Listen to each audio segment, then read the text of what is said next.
If it could break the sound barrier, falling out of a window shouldn't be able to break it. I told you not to touch it! You built it all wrong! Did you even read the directions? It didn't fly for 1 second. It's not my fault if you made a plane that can't fly. I told you not to touch it!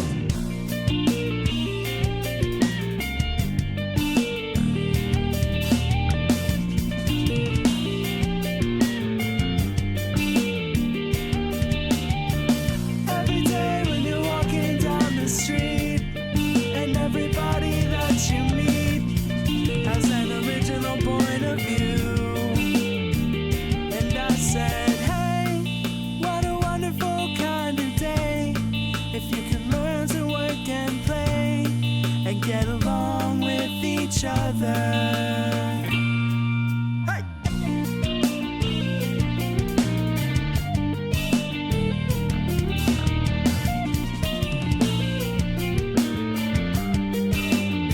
You gotta listen to your heart, listen to the beat, listen to the rhythm of the street. Open up your eyes, open up your ears, get together and make things better by working together. It's a simple message, and it comes from the heart. Believe in yourself, 'cause that's the place to start. I said, hey, what a wonderful kind of day, if you can learn to work and play and get along with each other.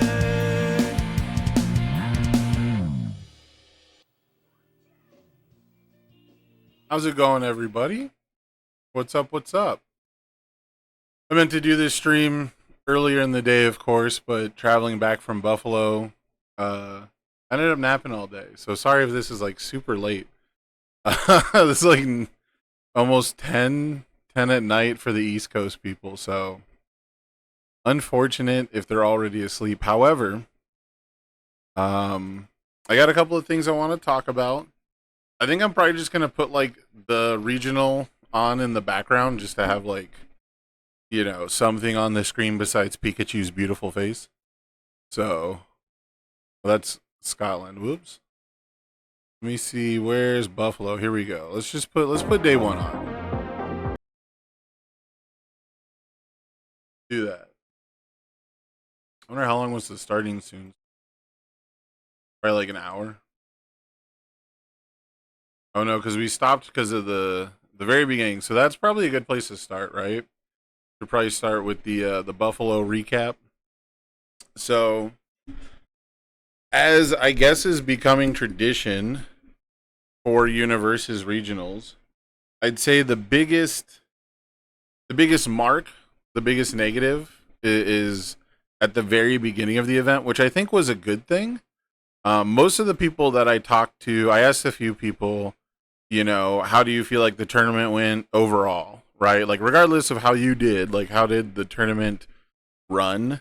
You know, what was your overall experience like? And for the most part, people were very positive. You know, I got a lot of 4 out of 5s. You know, a lot of 7 out of 10s type of responses. Nothing, you know, no perfects. Nobody said 5 stars, of course. And you really can't. You can't when there's such a glaring issue, you know, a glaring mistake. Actually, I can't even say mistake, right? Because we don't know for sure what happened or how it happened. But at the very beginning of the event, the UGN crashed. I guess I don't even know what actually happened as far as what it looked like, you know. But I couldn't access deck lists as a commentator. My other 2 commentators could. I would press between the tabs on the UGN, and it just wouldn't change from like the main like homepage, I guess, for the event page. There's me and Jesse. Hey, we almost kind of color matched. We were almost color coded. That's kind of cool. That looks better than I thought it would. Yeah, let's just jump into the gameplay for the background. But so before the event even started, we couldn't get the event started, and it took so long. I think it was at an hour and a half, maybe 2 hours. Sean O'Brien finally said, okay, go take your lunch break, go do the break now, and then we can get through the 7 rounds or whatever with no breaks later, which I don't know exactly how that works. You know, I'm told we have to have some kind of a break for people to get food, get medicine, whatever, because of some lawsuit in the past. You know, I feel like that hasn't been true for every card game tournament I've gone to for other games, but I definitely have not played in a another card games tournament aside from like one SWU tournament, which wasn't, it was like a super local, right? So I haven't played in any other games since like COVID, pretty much. Um, I'm trying to think. Hey, what's up, Zach? I'm trying to think if I think I might have played in like a One Piece thing, but these were not like multi-state regionals. Like people, you know, there's only people traveling from like the tri-state area, right? So I I don't know how you solve it. I don't know how you fix it. I don't know how you make this never happen again. You know, but it keeps happening to where within the first couple rounds, there's some issue that delays the tournament so long that we end up taking the food break early. And then that's what's crazy to me, right? We can't do from 10 to, I guess it's based on the time of day, is the argument, but we can't do like 10 a.m., 7 rounds straight all the way through because we'd get in trouble legally, you know, and there has to be a break. Yet we can take the break before the first round and then do 7 rounds from noon till 10, you know, till 9. God, that's so 7 rounds taking 10 hours. Woof. That's basically how it went. I'm pretty sure. I think. Does anyone remember what time round one actually started? Was it at noon? You weren't at Buffalo, but you were right in assuming that May was the reason the delay happened. Was May the reason? I didn't know for sure. You know, they had a fix for the May thing. Yeah, so 12:30 to like 9:30. It was like 9 hours to do 7 rounds. That's not terrible. Oh, was I right? Sorry. Okay, that was a question. Okay, that was I was right. I don't know. They never said. Yeah, they never said. There is no, as far as I know, no one can like tell what happened, why it happened. They have no reason to really tell us, you know. I don't think it like improves anyone's experience if they're like, "Hey, so there was a crash because, you know, moment of normalcy was spelled wrong or something." Like, but yeah, it really was frustrating for a lot of people. At least one person dropped, you know, at least one person said that they could go home in a timely enough manner and just do something else.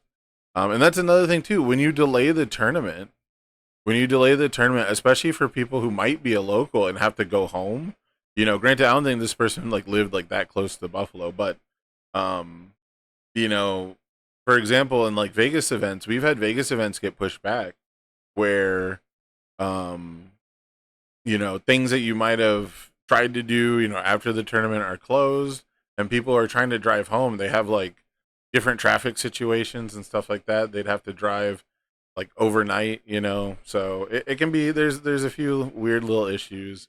Usually it's not too bad if you live like, you know, 30 minutes away. It's not that big a deal, but um the two May players might have broken the site. That might have been it, but um yeah, the site just wouldn't load and it continued like that for me all day. I could never look at the deck list while commentating. So yeah, the band-aid solution was add 4 buoys to your deck, and then your rival just has to ask you which card are the buoys. Which I I will reserve I will reserve judgment on how we applied the rules. You know, but I guess that is just like a strictly technical limitation that they found a fix for that they could apply to everybody. But you know, I've had some issues with the UGN not letting people register. So yeah, it was really rough. It was really depressing. Um, yeah, the deck builder does not check for card legality outside of do you share a symbol. It treats every card like attuned, I think. So we're learning more and more about the card IO deck builder not being good for the game. So if there was, I think if there's one thing I would want to change about organized play next year, like baseline, it would honestly be a different way to run the tournaments. Having a tournament software is super tight and it's very cool as someone who runs events. But I am mortally terrified that the UGN is going to just screw up one of my events, and it's come very close to in the past.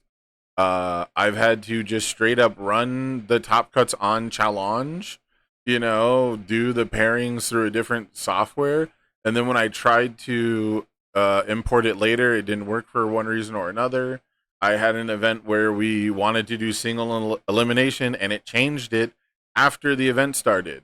I double checked, triple checked everything, saved everything. I'm going to start taking screenshots, when I save the page. And then when the event starts, it's not single elim. And so we thought dropping players as they lose, so they're eliminated, would work. And then the software couldn't run top cuts without a certain number of players in the event, even though we're like going through the elimination round. So it was really stupid, I don't know how else to put it. Like, because it was Swiss, it wanted to run a top cut, and then we couldn't because we eliminated everyone through the Swiss rounds because there wasn't supposed to be a top cut, right? So I had to have the card IO people fix it. And for what it's worth, I've always said this, to be fair, and this is strictly fair, I'm not like super, happy with this, but to be explicitly fair, the card IO tech support people are some of the most responsive tech support I've ever dealt with. They are some of the easiest I've had to deal with, as far as like, they will get back to me within a couple hours. I will send them what my issue is. They say we'll look into it, and it's generally fixed, or we find some kind of fix. We find some workaround in a relatively short period of time. However, as time has gone on, and kind of noticeably after Riftbound started, announcing events, it has gotten slightly worse. It has taken longer and longer. Including the very last event I ran, I did have a support ticket that did not, I believe it didn't go answered. I think I can actually look. Let me take a quick look here. I believe I had a ticket for the most recent Webcam Warriors. And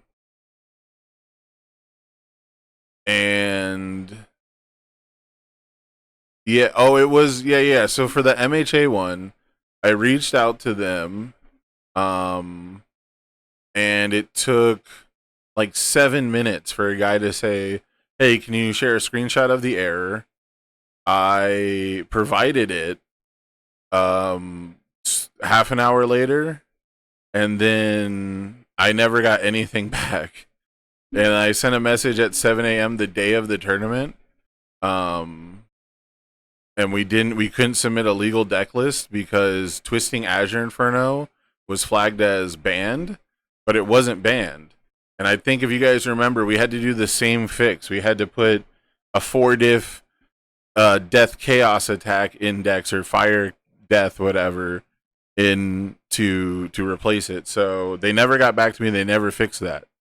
And they never get, so they just ghosted me on that. So, again, we're being fair. They ghosted me on the most recent one, and the support has gotten worse over time. So it's one of those things where I'm pretty sure, like 1 or 2 slip ups from now, I will not be able to be kind and be fair. But I'd like to believe that there's, new processes that they're dealing with, and maybe like a new workload to adjust to. But my events are the lowest priority to them, I'm sure. Like they probably, I'm not saying they don't care, but I would imagine with all the other tournaments being run on the UGN, like there's very few that are going to be less important than like a community event. So even though I would strictly think that like the cash events that people are paying, $15 a ticket for, and 3 times the size of most locals, would be more important. But we'll table that discussion. So them being responsive doesn't ameliorate the barrage of issues the site constantly has. True. I'm just saying that So my position is, as a human being with empathy, I think of all the times in my life I was in a situation where something went wrong and it wasn't my fault, and truly, like, there's nothing I can do, and I try to think of what I did from that point. I can't go back in time and make the thing that stopped working work. Theoretically, I should be working to make it work all the time, but my understanding of this type of work is you typically have to have people find the bugs, find the problem. So, um, I just try to think of, I've been in so many situations in my life where, I've had someone upset at me or whatever, my product, my company, whatever it was, and I've had it with our own game. People have had issues. My events are not immune to judging mistakes. Judges are human, and I'm sitting there like, I can't repair the damage. I can only do things from here. So that's the easiest way to be fair to them. But I agree, because you said they lost my be fair to them when they told me they knew the deck builder sucks like 9 months ago and haven't made a single improvement. And that's where I'm at. That's what I'm saying is, all the kindness I have, all my fairness is all past tense, and it's not great. Yeah, all my interaction has been specifically like their tech support, like through emails. I'm not trying to like go. I'm not trying to go up the corporate ladder. Yeah. Shipping fulfillment has gotten way better. That's cool. See, I don't, I've gotten like one thing shipped to me, I think. So maybe they do the shipping for like the content creator stuff too. But,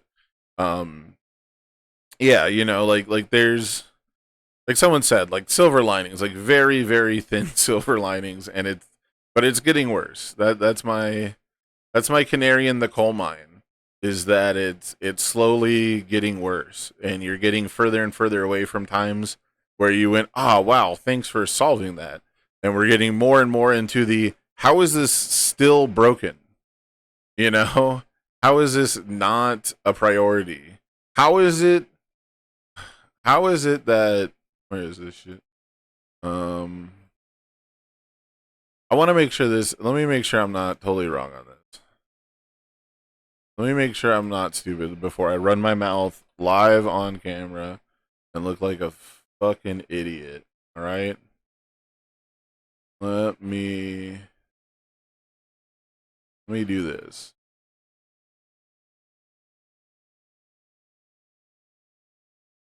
Okay. Here we go. How the fuck? How the fuck? Oh, Marvin, thank you for the 25 months, my dude. Absolutely huge. One of the biggest community supporters we got. I wish you made more undefeated at locals videos, my dude. All right, how the fuck? I got ally attacks here. How is it that I can make a May deck? I can make a May deck. I just put the character in there, and all of a sudden I can put 8 invite hell in there. I can put 8 sepultura in there. I can put 8 totsugeki in there. How did we figure this one out? On fucking UVS Ultra. You know? Should probably move my chat back to where it normally is. I had my chat on the World of Warcraft side. Yeah. How is it the guy doing it for free did this before the character, fucking came out? Granted, I think you can add 8 of more than one, but I could be wrong.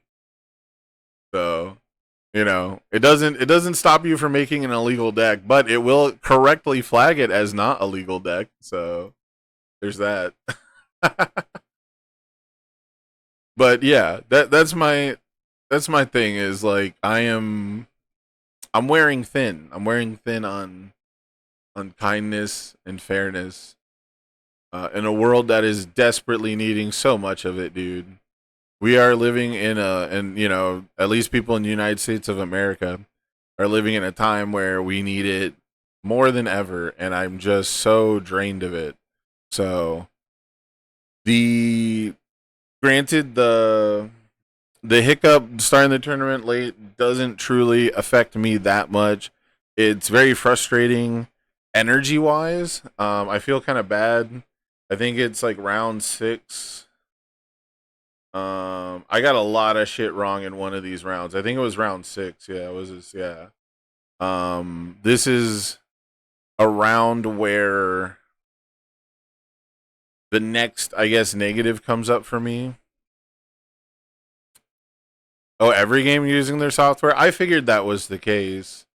I figured every game that uses Card.io would have some issues. So just like every game that UVS games that UVS games is running the organized play for is having issues. So my condolences and sincere empathy, but man, we are low on that energy. So but this was kind of the thing where, you know, you're ready to be there at 10, right? You're ready for the call time to be 10, and then you don't start until 2.5 hours later. And by this point in the tournament, you know, I probably would have been starting to feel the fatigue, but I was pretty fatigued during this round. I think even the round before this, I went back to my room, and like laid down for a bit and just tried to like rest my eyes, try to get like a second wind type of a thing, you know. I didn't like fall asleep necessarily because I didn't want to like start pushing towards REM and like get groggy.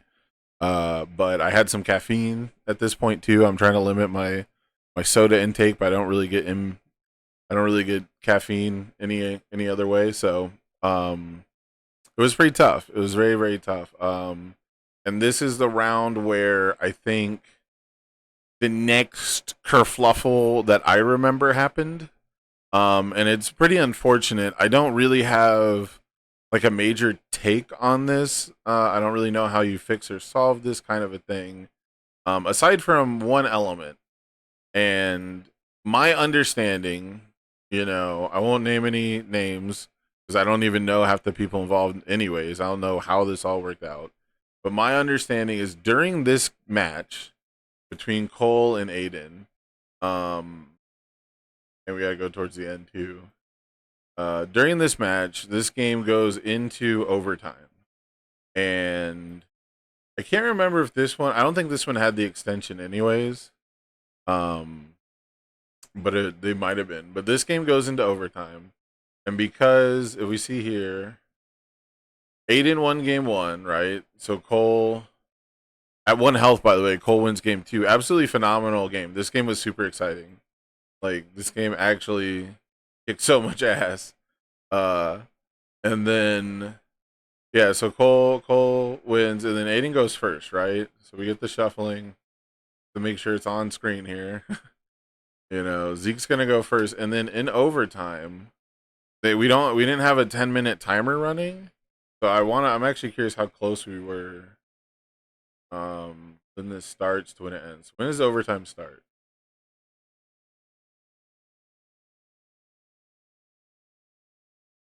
5 minutes, so 7:20. There we go. Hit overtime right here.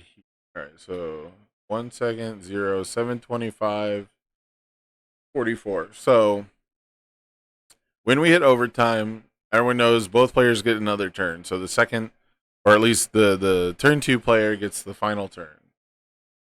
And theoretically, Aiden should get a turn, then Cole should get a turn, unless it goes 10 minutes. That's like the one caveat. And this is what I thought maybe on stream they got told. So let's see, 7.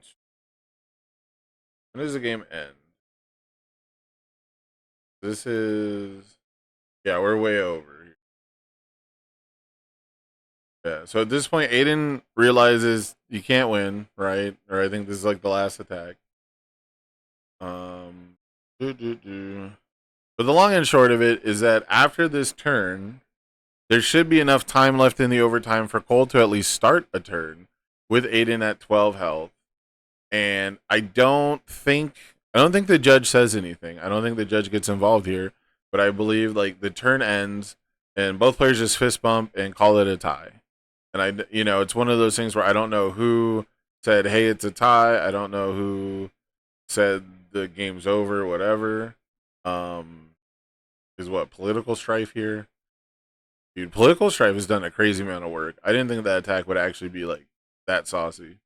I guess it's not really. It is a little saucy. It's not spicy. But yeah, so it's like right here we get the political strife. It can't kill, and then they fist bump. Oops, what is that? I just got all my recommends popped up. What? All right, whatever. Yeah, so this is basically 7-8 minutes into overtime. So Cole would have got to start their turn, but they probably would have had like 2 minutes to rush through all their attacks, which could be possible. But I think this is it's almost worse if we went to the 10-minute time limit, I think, because people would have like hated the ruling and it still would have been a tie. But it feels really bad here because I want to just say both players were mistaken. Again, you can see like it's like a mutual. I don't know who says it's a tie. But they go, "I can't kill you," and then they fist bump, right? And they immediately, Cole takes out their phone to report and puts in that it's a tie. You can even see it on camera, right? They're like, "Yeah, it's a tie." And then I spoke to them later, and like the first thing they said to me was, "Oh my god, I was supposed to get a turn." And that was pretty much how I was like on commentary. I was like, "Oh, wait, what? Doesn't Cole get a turn, right?" And so I don't know if Oh, wait, wait, wait. Oh, wait, we got there's new details. I love this. I love doing this on stream. So check this out. Right here. Here's George in the background. Can you guys see him? He's like covered up by the title.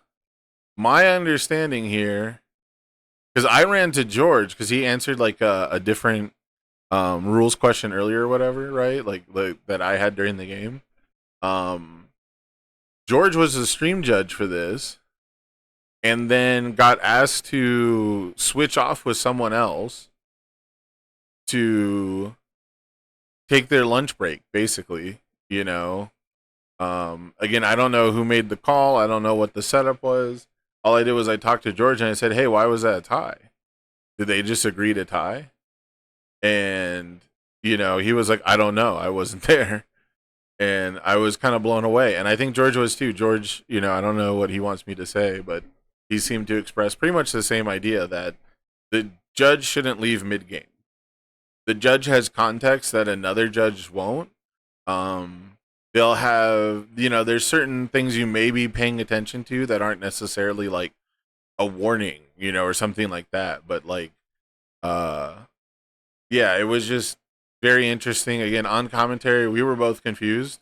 We thought Cole was going to start their turn, and the only answer I had was maybe it hit 10 minutes because it was pretty close. We're at this point here, we're at 9 minutes right here. So we were pretty close to the 10-minute mark anyways. But I don't know if George is there when Aiden flips his hand and puts the fist up, and they go to fist bump. The judge can go, "Well, you still have 2 minutes, The judge can still just beg. It's actually not a tie yet, right? But that could have been seen, and this is where it's really messed up because I think for the most part, as a tournament organizer and as a judge, as someone who's judged events, as someone who's interested in judging because I TO events, this I believe the how do I put this? It's very understandable to me, and it's very common as to why third parties try not to be involved, because this could somehow be seen, right, as just the two players agreeing to tie wherever the end of the game is, right? Like, this is, for lack of a better term, this is accepted game state, which is a way that we can police people abusing certain rules, but it's also a way to, unfortunately, in my opinion, I don't think it's necessarily right, but I think accepted game state is used a lot to not interfere and essentially blame the players, or at least put the responsibility solely on the players, which potentially the responsibility should be on the players first and foremost.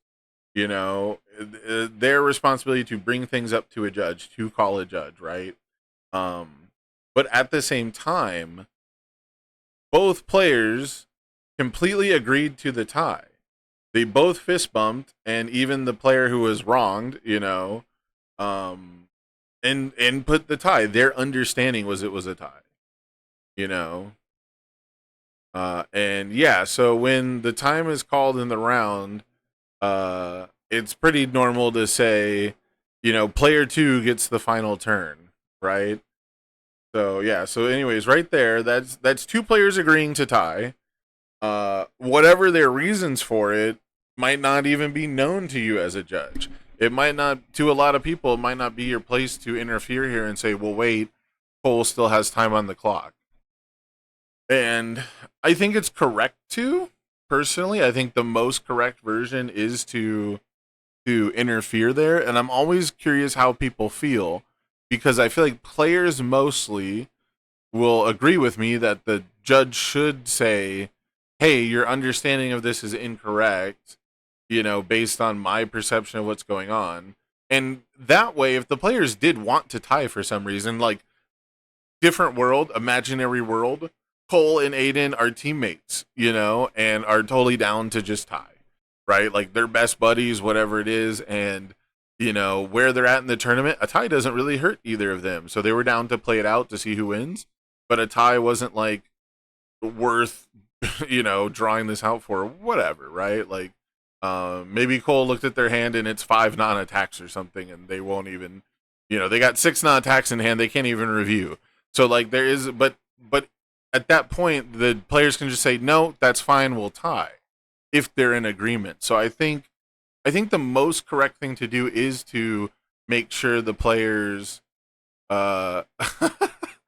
is to make sure that the players have the understanding. And yeah, that is exactly what would happen in Magic. It happens in SWU, correct? It happens in SWU. Yu-Gi-Oh! Oh, dude, Yu-Gi-Oh! Right here. Where is it? I can tell you the exact moment Aiden loses this game. Right there. That is when Aiden flips their hand upside down and reveals private info. That's a concession in Yu-Gi-Oh! That is exact. Like Yu-Gi-Oh! Would be like, Judge, he revealed private information to me. So they either get a game loss or they conceded, right? Oh, sorry, my mouth was getting so dry. Yeah, so that's very fair, Zag. That is probably the worst outcome. Is Cole being like, nice scoop. The new timer rules for Yu-Gi-Oh? No, I haven't heard of any new rules for Yu-Gi-Oh. I watched MBT's video, I think, on the new Genesis, like, cost list or whatever, like the new updates to their format. But it's so Dyer, but we like Dyer. Dyer's a good editor. I wish I could get Dyer to edit Universe's videos. Yeah, but so yeah, this was like super confusing. I go up to George like after we get off camera here, and be like, "Hey, what happened?" And he's like, "Yeah, I don't know." And yeah, I'm really curious exactly how stuff like this goes down, because it's a very human thing. This is not something I think you can solve with rules. You can't like make rules that solve this kind of misunderstanding. Um, Anything other than 2 wins by a player is a double loss. If it goes to time, both players. So basically, players engage in a debate club as to who is more deserving. Nah, bro, you gotta roll dice in secret. I don't know what to tell you.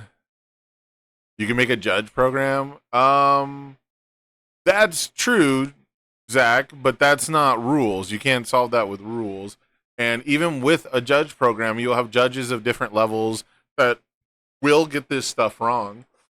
So I don't know, like make it will make it better. There's no reason not to make it better. But I'm just, I'm on the side of like you'll never get rid of it all. You know. But I do believe that having resources for judges to help curb these mistakes would be huge.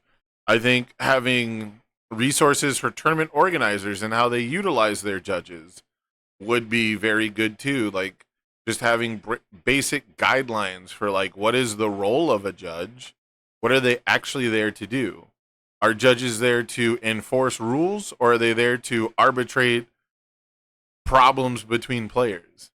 You know, those are technically two different things, right? So it I don't, I don't know what the best solution is, but a judge program is a start. A judge program would improve things immensely. I've wanted to have, guidelines and like I want resources where people can say, "Hey, I went to my locals."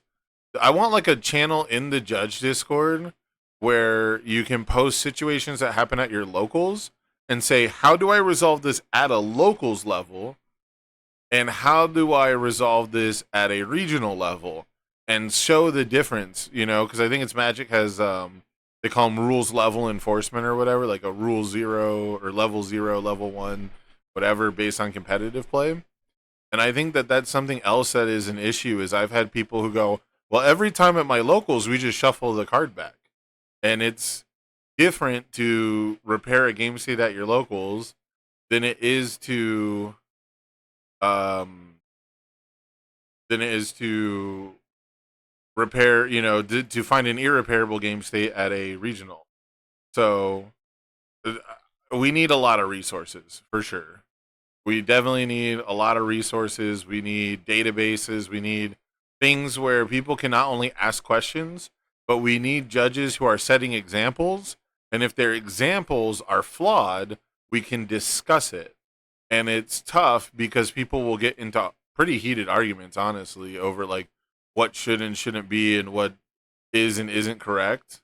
But having some forum to even start the discussion would be really nice. So that's what I would want to see the most. But those were the two real issues, I think. I think that there was also the card draw issue in Top Cuts, which, man, that really goes both ways on how you feel.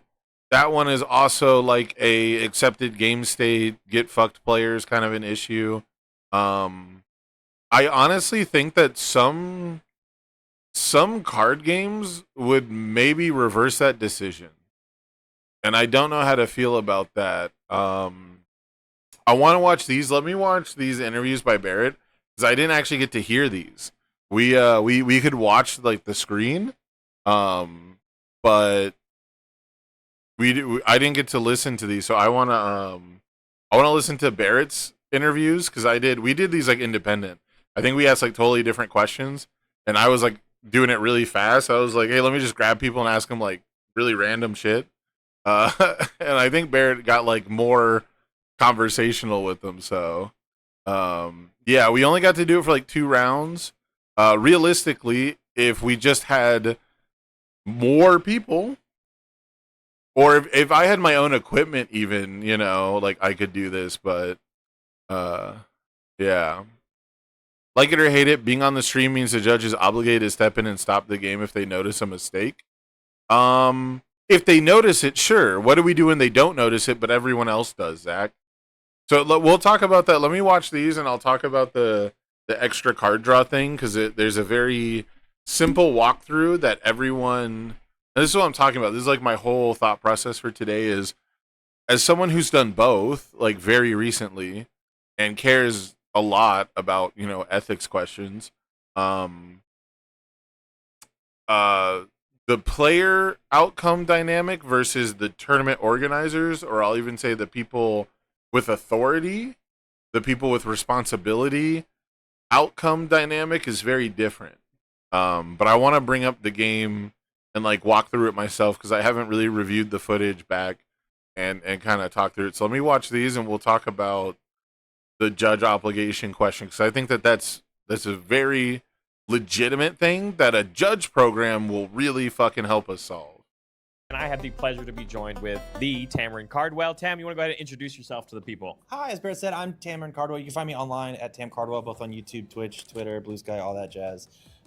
Excited to be here, man. Yeah, great event for us to be at currently. Of course, this is the last regional here as I get to talk with you here in Buffalo. But I wanted to kind of pick your brain as Universus as a whole, as prolific content creator. Of course, even I watch your stuff, and I have to ask you: do you have like a favorite memory this year of Universus of the competitive season of 2025? You've had not only the pleasure to be a part of production along with me, but also you've got to play in quite a few events. I know you went to Glasgow, and I know you really like Mikasa. So, a favorite memory of this year so far? I think favorite memory. I have not played in a ton, but Glasgow was such a blast. Getting to go overseas, do the trading post, and play some games. I really like that character.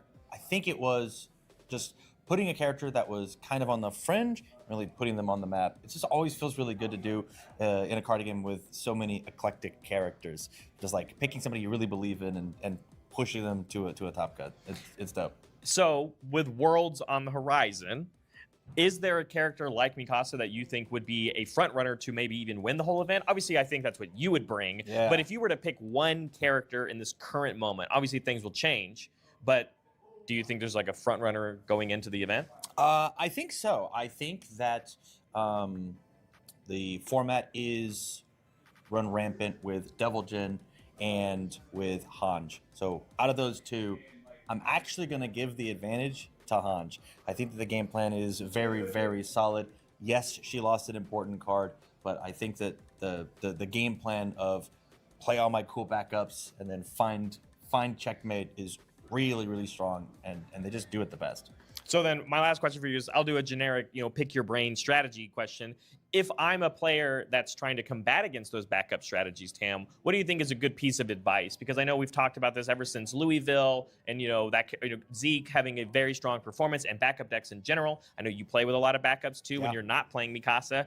What's a good answer to the people out there necessarily of this new card type that you think is a front runner to potentially win Worlds this year using backup strategies? How do you combat against them? My number one answer is to just do your homework. Don't disrespect what backup deck can do. And I mean all backup decks, not just Hanj, but we saw Zeke take down a tournament this year. We just got the Shadow Monarch bundle, and we have currently in round 4 at table 1 Sung Jin Woo. Like backups are coming. So yeah, Sung Jin Woo is like 4-0. Allowed to disrespect them, and every symbol in the game has some sort of answer to what's going on. Not just your attacks, but also card text too. So look for that. Make sure that you respect it and put it in your decks. Please, I'm begging. Absolutely. Free coaching session right there from Tam Cardwell himself. Tam, thank you so much for this insight, and look forward to many more events of Universus with you in the future, not just behind the camera, but also playing as well. We'll send it back. Hey everybody, I'm Bear Bryant. I have the absolute pleasure to be joined with Sean O'Brien, owner of Rochester CCG, and we're here in Buffalo, in your own backyard, which I had the pleasure to be here for the first time. And I wanted to say thank you so much for, first of all, being a big pillar of our community in Universus. I know that you are basically at every event, whether you're vending or even playing. So Bro, I was trying to do TikTok content, but I didn't know how much time we had. And I thought Brian could like chop it a little bit, just like cut out the ums and ahs and like rapid fire, like, But very soon, like actual interviews. I have a question for you. If you were playing in the event right now, what would you be playing? What would I be playing? Well, I would just be playing Rochester Retro, of course. No, that's fair. Love me some Rochester Retro. But if I was playing in Standard, I would probably Bro, rest in peace to the year of retro. We barely knew ye. be playing some sort of Bridget deck that Kevin built for me. Love it. Do you specifically just like all the movement of the cards, or like, specifically flipping stuff over, moving, adding stuff in, and just that kind of movement gameplay? I know Kevin Rubberg loves it when his cards move. So the reason why I want to play Bridget is back when I was in college, I forget which Guilty Gear game had just came out, but it was about the same time the Universus came out. I'm like, oh man, if they ever get Guilty Gear, I'm playing Bridget. And finally, after 20 years of playing Universus, I can play Bridget. It was a long time coming. I believe Universus UFS players of old have always been asking for Guilty Gear. It is finally here in our game. In that kind of boat, do you like the tension mechanic? Do you like the Roman cancel token? I know a lot of people are kind of like the flavor of it. And when it Guilty Gear X2 came out 2003. Xrd was way later.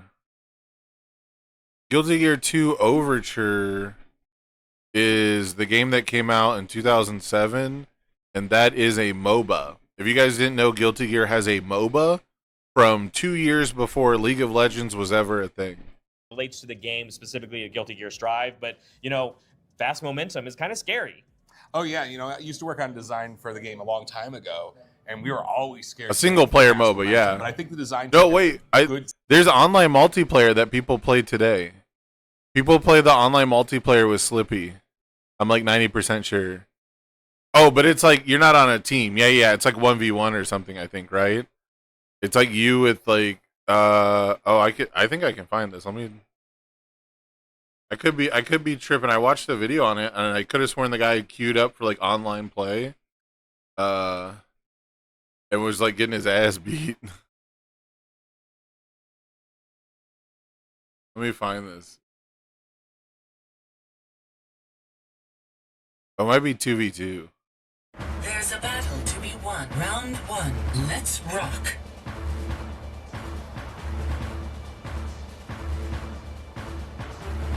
Guy's apparently AFK.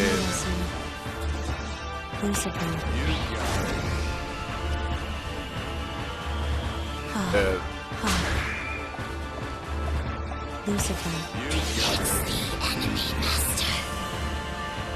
These maps are crazy too, by the way.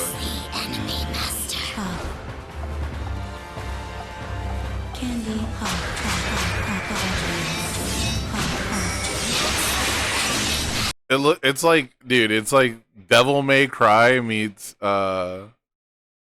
meets Dota 1. It's so weird looking, isn't it? Operating the organ. I don't even want to know what that means. This is a replay. They have a replay system. This is a game from 2007 that has an online replay system.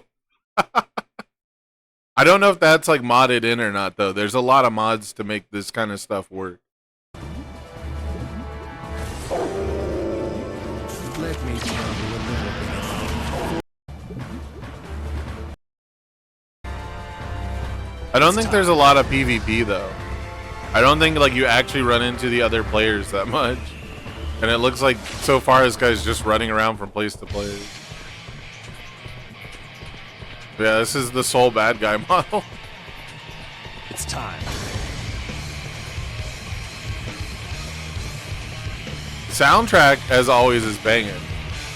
But yeah. And a frown. This guy's just running around. He didn't fight anybody, dude. I don't know. But it's real. It To make exists. the tension cards not scary on their own with the tension on top of it.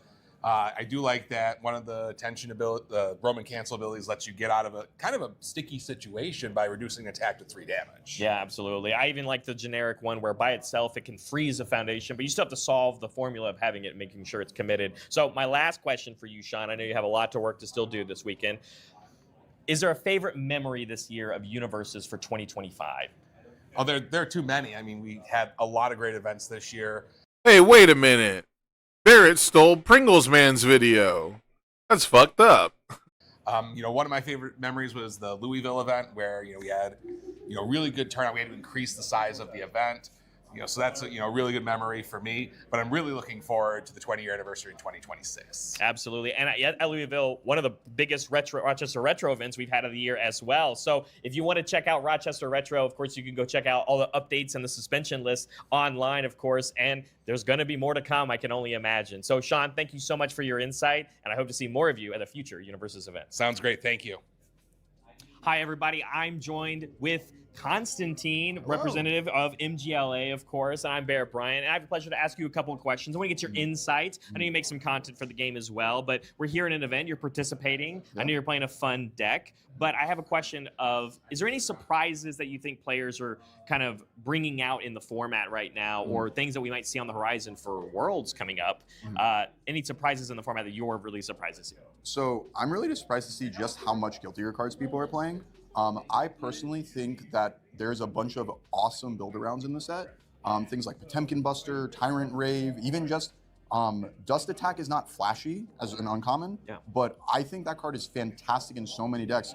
Dude, Dust Attack is low-key fucked up. If you generate a second momentum, like Dust Attack Soul, pretty fucking good, man. Especially because it's on the Infinity symbol. And just seeing people like brew these powerful decks with these new cards has just got me so excited for the game. And it's also their primary symbols, so you're making concessions as to which symbol you're choosing to play. Yeah, I've seen Tyrant Raves already, even on stream. You can check out that footage. And then also things like Great Yamada Attack. I really didn't expect to see May, per se, in the format, but there are people out there brewing with it. And one of my favorites, Bridget. And, of course, I know, Megalomania is hitting here. Do you think like heavy secret rares like Megalomania are going to be cards that will maybe scare some people away from playing like hyper defensive characters because it has the ability to seal them? Like, what are your thoughts on the offensive tools for players that they have access to from Guilty Gear versus things like the Roman Cancel token and the tension mechanic? So there's a lot going on there. So I think there's tools to interact with Megalomania if people are like really concerned about their character being shut off. Yeah. But we also still have all the foundations and assets and backups that we built. Like, we can hopefully rely on those. Maybe we have some actions in our hands that keep us alive. So I'm not sweating the power level of the offense. Some of the games I've played today, I've been playing an aggro deck. So against other aggro decks, it's really down to the wire. But some classic cards that are keeping the matchups really close and competitive are things like Dark War to cancel breakers or just responsibilities on attack cards. Like that stops the response on Dust Attack, which is just response ignore progressive. Like essentially breaker 1 on a 2-death. That's pretty good. Yeah, absolutely. My final question for you is, I know you have an event to get back to, of course. With the idea of these Guilty Gear cards, do you necessarily have a character from Guilty Gear in the front running that could potentially even make a great appearance at the World Championship? So I think it'd probably be Bridget because I know a lot of people really like her. And there's a lot of good players deck building for her. But I'm still really interested in Soul, like Soul Bad Guy. And he's so complicated that I just didn't put the time in. Maybe there's something there. So yeah, absolutely. Of course, we'll have to see. And I can only imagine that Guilty Gear cards are not going to go anywhere in the format as they have just recently come out, of course. Favorite card from Guilty Gear? One card. Dude, Paul is so funny. Like, no hesitation, bro. Just walked in frame and immediately started allowing Constantine. Man. That's so funny. Dude, you're putting me on the spot. It's got to be Heaven or Hell. Heaven or Hell is... Heaven or Hell. I haven't Let's seen anyone rock. today, but I keep thinking about it, just picking up the attacks in my hand. I'm randomly getting... I don't know how much stats it actually gives, but maybe 5-5, 4-4. I want to see a 5-5 hit off of a Heaven or Hell because that's basically a massive mutant machine. Yes, sir. Constantine, thanks so much for your insight. I hope to see you at another Universes event in the future. We'll send it back. Yeah, so I was pretty surprised that Jacob Johnson didn't top with Bridget. We got it on stream early and it looked really strong. It looked really good. Oh my goodness, Shri. Thank you, my dude. I don't even know how many. I have to scroll up to see how many that is. Thank you so much, man. 10 gifted. Thank you. I appreciate that so much, man. I don't know what to say, dude. But thank you. That's I think that's everybody who's following me now has a sub thanks to Shri. Shri and Zach and Marvin dropping gifted subs, man. Thank you so much. Hey, there's Nate on there too. Nate got a sub too. That's sick. Dude, Trading Post showed up this weekend, huh? Trading Post did pretty good this weekend. Right before the finals too. Speaking of with Constantine on screen, right before the finals, I think it was Guile asked me, "Who do you think's gonna win?" And I was like, "Well, I mean, Deviljin's going first, so I'd had to put it on Kyle, man." And he had a couple rough stretches, but I think that's only Kyle's third regional. So, pretty cool. Tree stole Tam. It's not stealing if he paid for it. It's not stealing if he bought Tam. Oh, man. Yeah, it was cool to see Tam. When I saw him, I was like, oh, I didn't know if he was coming. I thought he was going to do production. So I was like, hey, are you playing or are you doing production? He's like, neither. Oh man. Yeah, and then he subbed in, and Tam did really well too, right? I don't remember where he ended up. We didn't get him on stream at all. And it's like one of the only events where like, Tam wasn't planning to play, but he didn't like bring his stream equipment. So it's like one of the only events where you can't watch Tam Cardwell play. Yeah, he ended up like 6th place. Yeah, he did really good. Everyone's playing that one of Bang Bang. Huh. There's a 4 low for 6, I guess. Freaky Friday, yeah. That's pretty good. Which I can't wait to see all of the trading post content, man. There's gonna be so much good stuff, like all the travel vlog stuff, all the in-betweens, just having like a crew of people who can kind of buffer that content is so cool, and I'm waiting to see it. Like, I'm really excited because we haven't really had that. Like, some of the teams have tried to do it. Levi did travel vlogs, but it's always like, it's never consistent. It's tough to be consistent with that stuff. I recorded like B-roll stuff in Atlanta, and it wasn't good enough to use, and I didn't really make content around that time that I could use it in. But I'm really excited to see that. That's one thing to kind of poo-poo on Let's Talk UVS. Like, it feels kind of mean with them not here to defend themselves. But I'm very surprised. The Let's Talk UVS people always get like an Airbnb together, and you would think that they're like together so much throughout the event that it would be like perfect timing to just be doing like interview content, deck profiles on their tops, like, little interviews. Like, you can just B-roll like play testing last minute, stuff like that. But it's all about what type of content people make in general. And like David has pretty much taken a break anyways, so I guess it's not that surprising. But like that stuff would have been cool. Tyrant Rave Rappa was sick, dude. I was cheering for that deck. Yeah, no one on the team wants right, and that's fair. I did the same thing. I brought my camera and I brought my wireless microphones. For like the first time I had everything to actually sit down and record, and I was just enjoying myself so much that like I didn't want to go through like the stress and hassle of like setting it up and pulling someone aside and making the video and then making sure it's recorded correctly, because I found out that my storage device is probably a lie. It's probably much smaller, much smaller than it said it is. So I got to really limit myself to recording a small amount of content and transferring it to like buy a new one, right?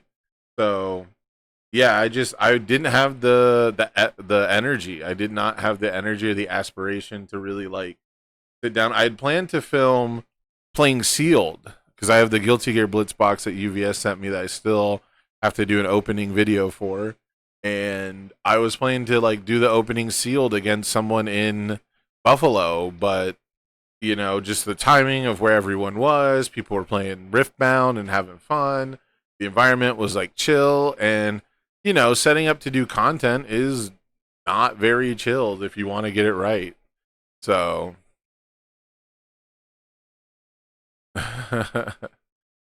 main content for this game is generally hard to want to do currently. Yeah, it's weird. The content, it feels like everyone like knows everything, even though we still disagree on everything. It really feels like there's not a lot of novel territory to like make content about, and we're all speaking to each other. The difference for like Magic content and Yu-Gi-Oh content is that it's like just designate which 6-packs for your opponent and play remote sealed. That is an option. Remote sealed is not off the table. I could even do like double remote sealed games. We each just do 6-packs of our own box. But that being said, yeah, it's weird. I have always had like a very normal issue of like, you don't want to do content other people are doing, you don't want to like crossover, you want to be doing something original, and that's just not true. Like, in the grand scheme of things, you look at MTG content creators, they all make the same videos, they all do their own take, they all have their own they all have their own versions, their own styles on things, anyways. So like, but it's weird. It's definitely something that gets to us, and I think another big part of it is there's really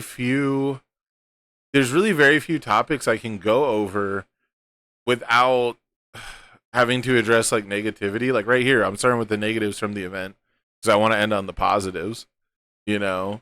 And it does feel kind of tough because you feel like you have to like omit the negativity, but and I think in Magic you can just be negative towards the game and the company, and the majority of the community is just on your side actually. Like Magic players, like big game players have understood that you can like hate Yu-Gi-Oh and also play it. You know what I mean? Like they're all just like understanding that if you're hating on the game, you're not like the fucking enemy. And I think we still have that issue with universes where like when you're hating on the company, it either feels like people are just like having a hate boner and won't accept anything else, or the other people in the community think that they're like trying to ruin the game because a new player might see you be negative. And it's like, I've never fucking seen that comment on a Tolarian community college video in my fucking life, dude. I have never, ever, ever, ever, ever seen anyone go, oh my God, the command zone had a negative opinion. What if a new player sees that? And like, come on, man. One of the reasons I liked UFS at first and was willing to play it in like 2014 was because all the people I talked to were just honest with me about how small the company was and like how shitty things are at times. And that was really like endearing to me. And if I had been like bamboozled, or if I hadn't been like, bracing myself from the very beginning, I probably would have like had a really shitty experience and not played the game anymore. Like the first time I got rule sharked at a Pro Tour circuit event, I probably would have quit the game, So it's it's definitely part of being a smaller community for sure. Yeah, and the community, that's what I'm saying. Like it either seems like the community is like people who have like a full on hate boner, and like those are the people where you're like, yeah, man, can you like shut up? Can you shut up for 5 minutes? Or it's like all the people who can't accept any criticism will fucking dive bomb you, and like you never get anything really done. So I don't know, but the content we make, you're not even really doing it for comments either. So I don't really know. Like it just has to be something that you really want to do. And right now, just enjoying the game is like better than trying to do the content. you know. Doom posting about Godzilla intention. Yeah, bro, Godzilla's gone. Fucking Titancliff was apparently the sauce this whole time. Yeah, the nuance, yeah. So I don't know, and that's me. Like I'm always like, I gotta take the good and the bad. I always gotta do both. And some people think that like it's not fair to do both. They think they only focus on one element of it. So, but yeah, it's been tough. I've been doing the 12 days of Acemas to like kind of challenge myself to like put ideas. It's very easy to have a good idea for content. It's very difficult to do it to a quality level that you'd really like it to be, And the style of content I really want to do, the truth of the matter, what I've been really hung up on is like skits. Like I want to do like skit based content. And yeah, I can do the skit where it's like me filming this way and then me filming this way with my hair down, or me filming this way with a hat on and stuff, but that's not really what I want to do. I want to really do like a long form multi-episodic style thing. And it's like, how am I going to get the right actors? How am I going to get like the right people, like the Vegas community is pretty small. I don't think many of them would really want to be in skits and stuff anyways.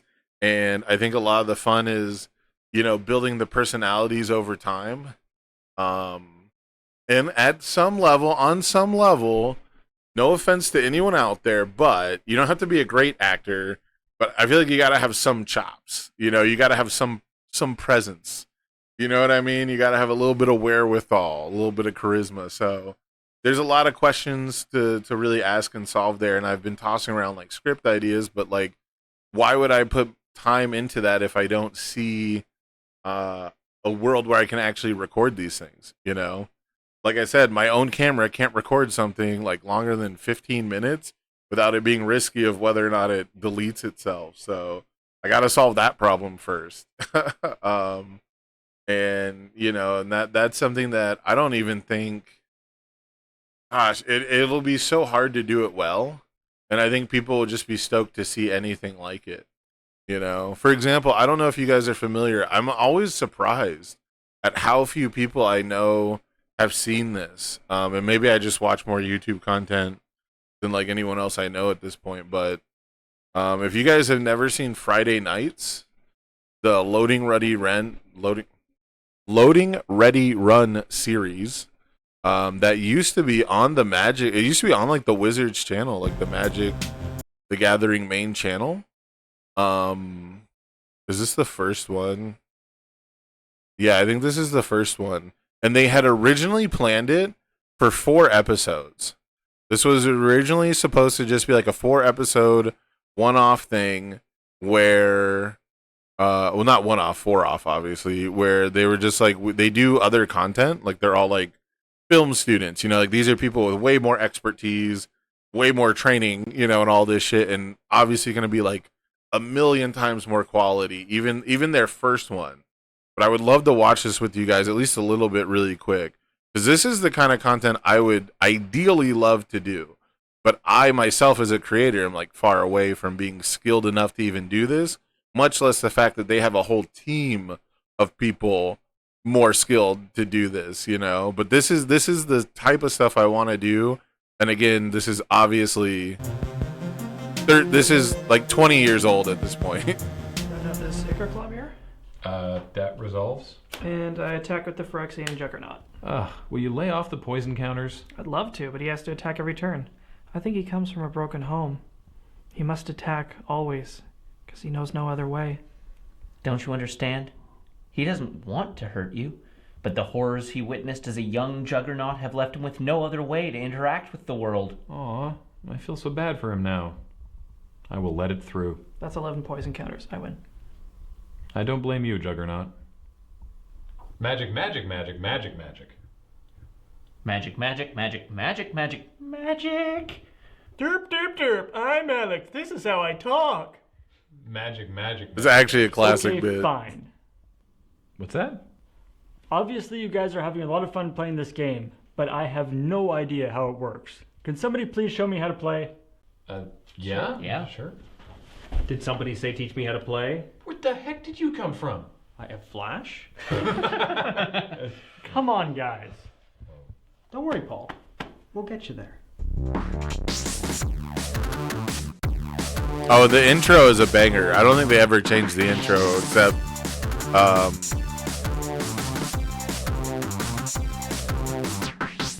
the only thing they change in the intro is they make different versions of the cards for each person who's like in the episode. And that's the very first one, you know, and I'm like light years away from that quality. Yeah, it's super old. Yeah. But they have new ones that they got like kickstarted. So they like got funded by Magic. Then they were on the official channel. Then that partnership ended.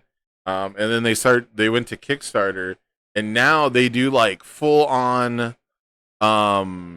concept, you know, videos. Like this is from like the newest season, just to give you like an idea of how far this has come.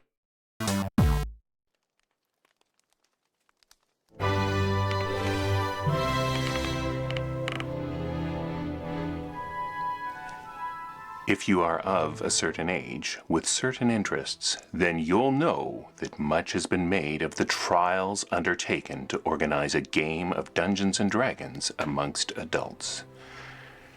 In actuality, it is a comparatively easy feat, providing, of course, you're comparing it to the right things. A traditional Magic the Gathering booster draft, for example, asks a similar time commitment, and while it requires nothing in the way of character creation or DM prep, it does require the nearly impossible. 8 people. What follows is a completely true story, at least as it was told to me.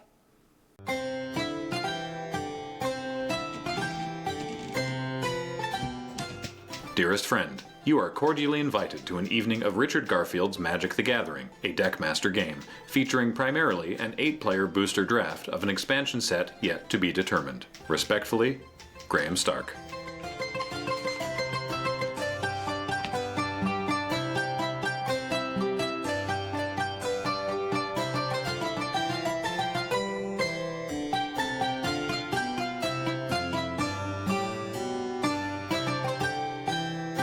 That one's my favorite.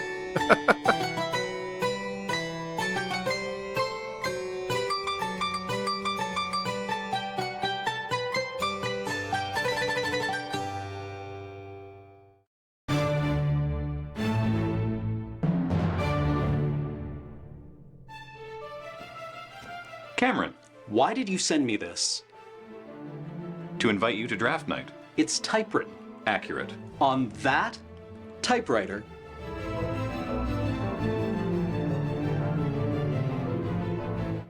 Good eye.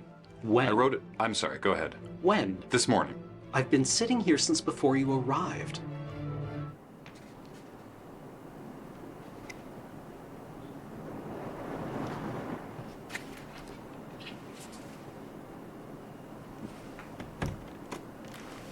Good morning, Cameron. Morning. Yes, I know. I said good morning. Why didn't you also say, "Hey Cameron, would you like to come to draft night?" instead of retaining a courier to hand deliver a note 20 meters? I thought you of all people would appreciate the personal touch. He heavily implied I should have tipped him. Man, Nelson's really got this gig work thing figured out. Who will be there? Well, there's you. I didn't say that. I said, who will be there? I don't know yet. Would you like to look at the RSVPs with me? No. Great. Come on.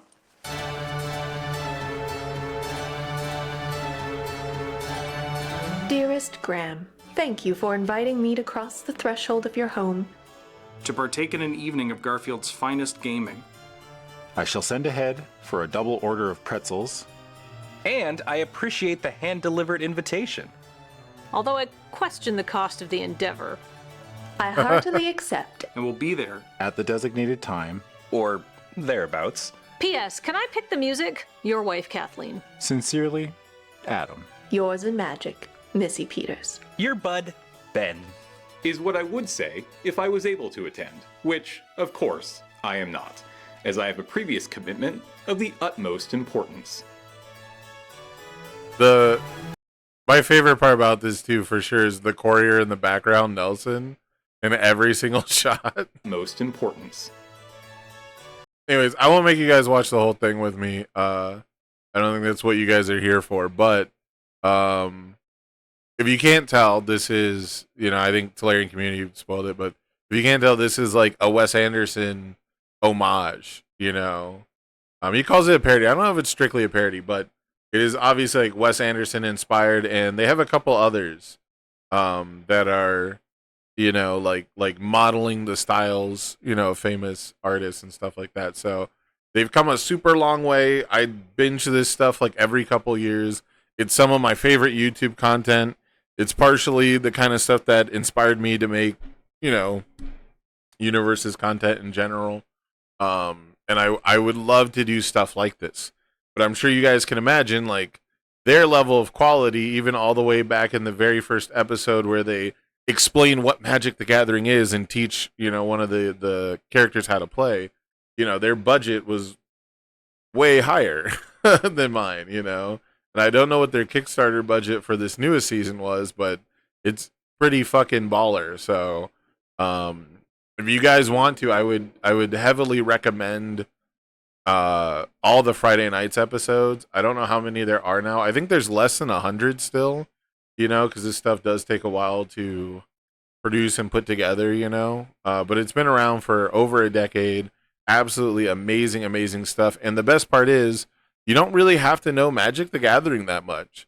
They reference tons of cards that I don't know, but I know enough about the game rules that it teaches me about those cards, which is just like chef's kiss to the writing. So very, very cool stuff. There's, tons of small gags and inside jokes, and very dialogue driven, right? Like very, very, very cool stuff overall. So um yeah, I would love to do things like that, but it would require so many people in the same place all at once.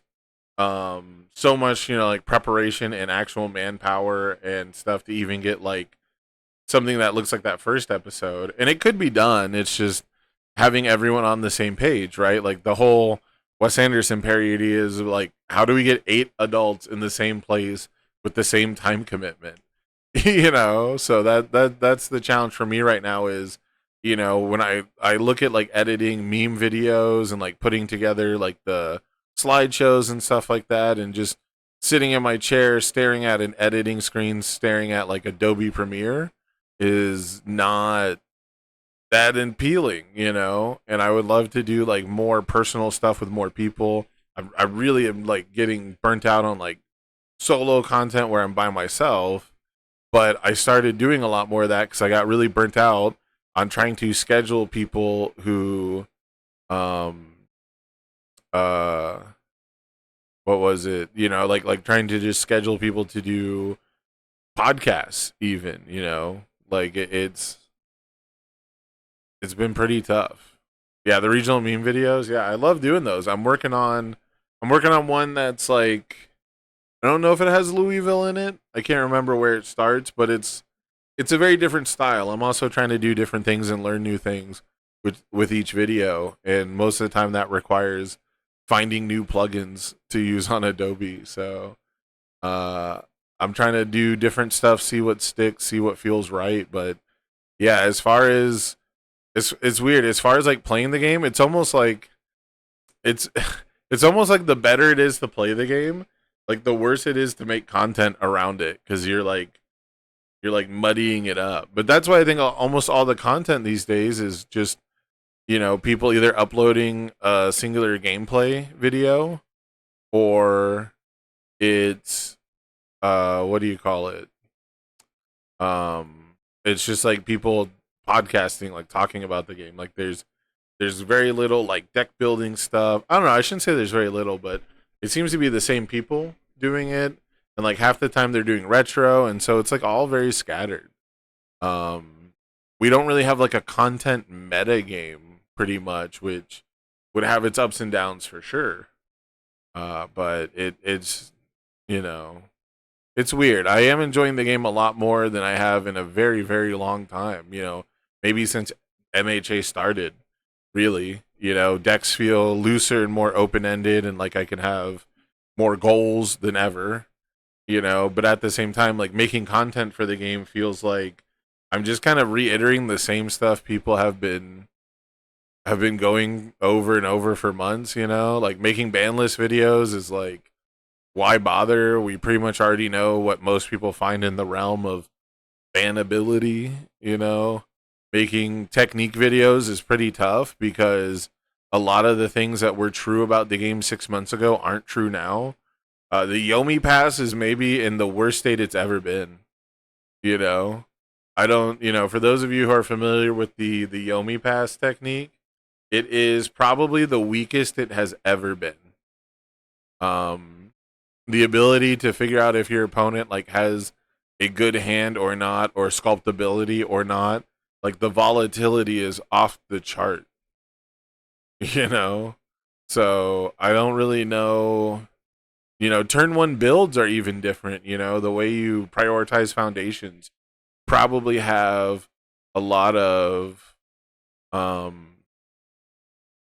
probably by a lot of a lot of decks you're building the same way, highest to lowest difficulty. But I think we saw Constantine hold like a syndicate target in Mikasa, when like 90% of Mikasas are building that and saying I will draw two and just find another low anyways. you know and now it's like, no, making that guaranteed low block, the 0 block mod, probably matters. So you'll do a deck profile video once you hit a placing higher than 43rd. I mean, we've seen what incredible displays this series where they take all the people in like the second bracket.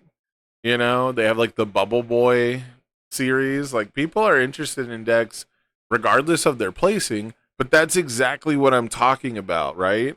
Is we don't have we we just don't have like the culture, I guess, or in mass, like as a collective, there is not enough desire and not enough energy to do deck profiles unless we think it matters.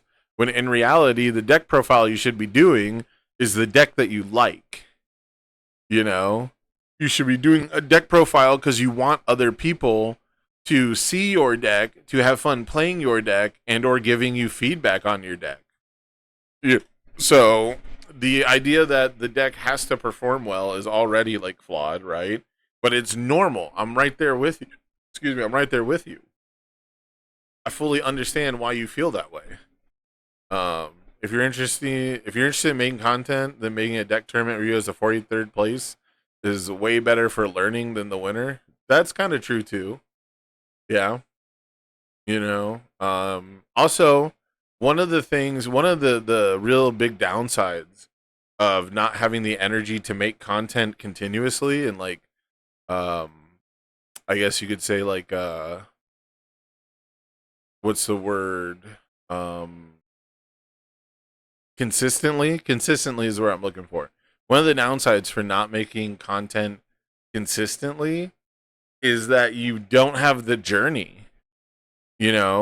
Having content that's spread out over long periods of time and being able to see the change and being able to see the journey is content in and of itself.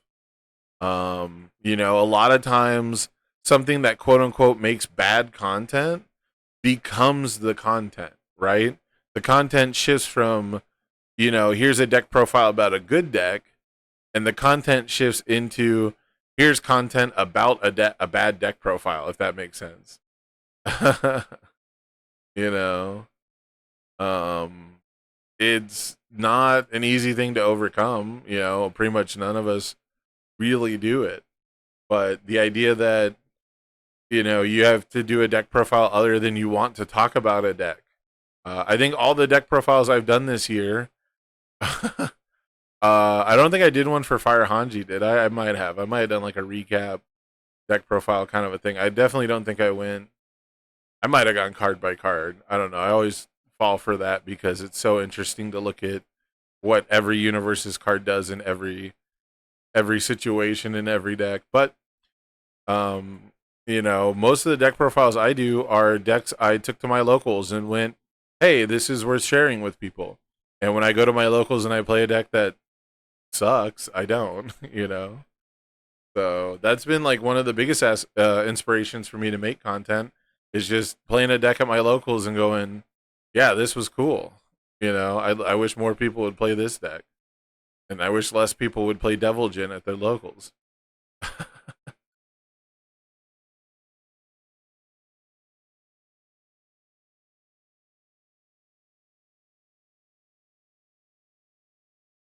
Oh yeah, with the MTG friends on Twitch, yeah. That's fair, yeah, tournament overview, but that's not what they're there for, right? Like me watching the Friday nights videos with like my UVS audience. But you would think there's decent overlap with MTG because all you fuckers play Commander. I see you guys in the lobbies in the courtyard at every fucking event playing that traitor card game. Now we're gonna get Riftbound four player multiplayer at every single event.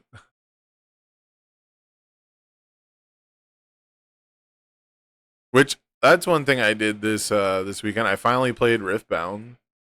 Shout outs to Tony Hevia for teaching me how to play Riftbound. Basically, let me play his Volibear deck. It was pretty cool. I was surprised at how much I liked it. I was surprised at how many mechanics we had. It was an interesting game. I do think the recycling rune stuff kind of sucks, man. Like the rune deck and stuff I get, and the fact that they kept it to like 12 and like it's different. I will say it's different. I don't remember. I guess in One Piece there was an archetype that recycled Dawn basically that stuffed Dawn back in your Dawn deck. If they have a name for it, I don't know. Uh, but yeah, they had like certain cards that did that, but I don't remember it being widespread, and it seems like it's every deck in Riftbound. So I'm sure you could maybe make a deck in Riftbound that doesn't recycle, but I would imagine it's really bad just from what I know about the mechanics. But yeah, it was pretty neat. I liked the game more than I thought I would.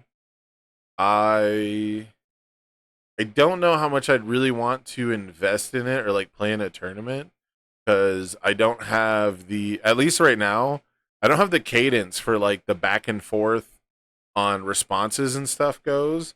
And this is something I try to teach people like early on, like if I have like Patreon coaching, right, or I have like a new player. One of the things I keep telling them is just get the reps in, just get used to like playing like so to speak like quickly, and I try to give them like the templating, like okay, when you play an attack, play your response first and then ask for their response, and just like be willing to go through it quickly because you can usually catch stuff and be like, hey, wait a second, hold up, this is my turn, or hold up, I have the response. Like it's not too big of a deal, and you'll feel more comfortable and the game will click sooner when you get those motions down, like the doing like the moving to the battlefield to do the showdown, and then you can do an action but only if it says in a showdown, or you can do a reaction, which I didn't see any in the Volibear deck, but like knowing like what's the difference between an action and a showdown and a reaction, which can do it to anything, that's the kind of stuff where I'd have to get like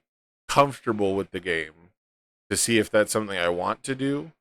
And that's something in universes where we have a lot of stuff like that. We have a lot of intervals where it's like, okay, you should probably get the cadence for play an attack, pass response, the opponent passes response, now do your blitz. We made it harder with blitz. We added cadence. Now do your blitzes, now do your first enhance. Like everyone's cadence is fucked up by waiting for the opponent to respond to a blitz, So it's a weird game as far as like the back and forth goes, but it has back and forth, so that's cool. I was really sad that Lorcana had like not real back and forth. I think it has some now, but it's like static type stuff. It's not really like interrupt type stuff. It's not like hidden, I don't think. But I could be wrong. I'm not a Lorcana gamer. They totally lost me with the Lorcana like so early. More of the actual deck list now.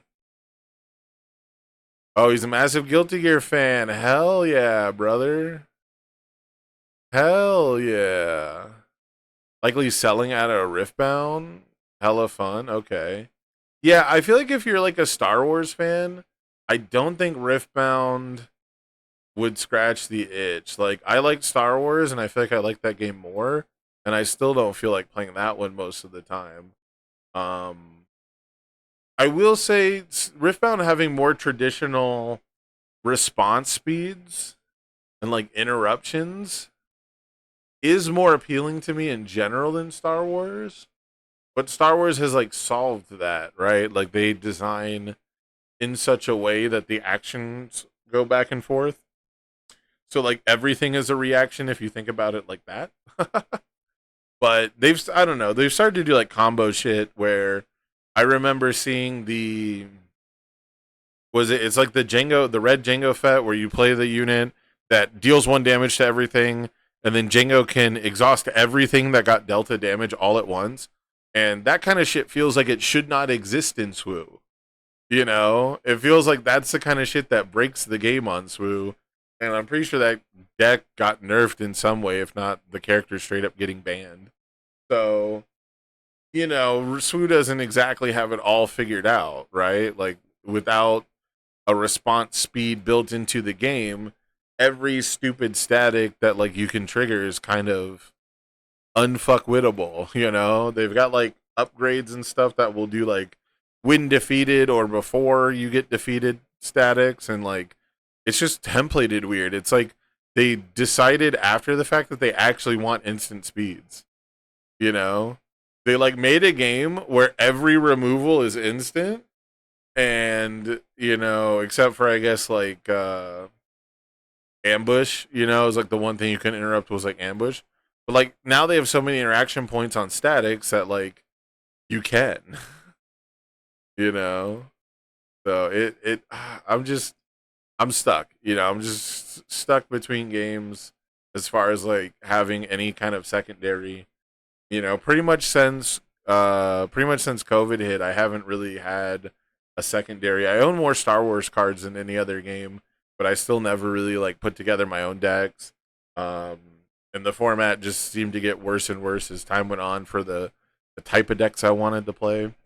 And one thing that I do think is interesting, League of Legends, I'll say this about Riftbound actually, now that I've looked at the cards more and like some things have clicked. One thing that is so fucking smart for Riftbound and League of Legends in general is they have all these generic little dorks, and they might do cool stuff, but they're like the generic like bulk of the creatures, and then the actual characters from League of Legends that I've seen, all their units look and feel special. You know, the like I played the Volibear deck. It had a Misfortune in it, and it has the Volibear in it. And I think everything else is like a generic, unnamed character. You know, like I guess it's the difference between like legendary and magic. They even call them legends, don't they? Yeah. But it's like, you know, the difference between like a legendary named thing and like a generic background guy. But one of the things that bugs me about Star Wars is you can have your favorite main character who is a big deal, you know, who is like a powerful character in the series, and they might just be the 5-drop 5/5 draw a card guy. And that might even be good. That might even be like, you know, too good, right? Like that might be super duper strong.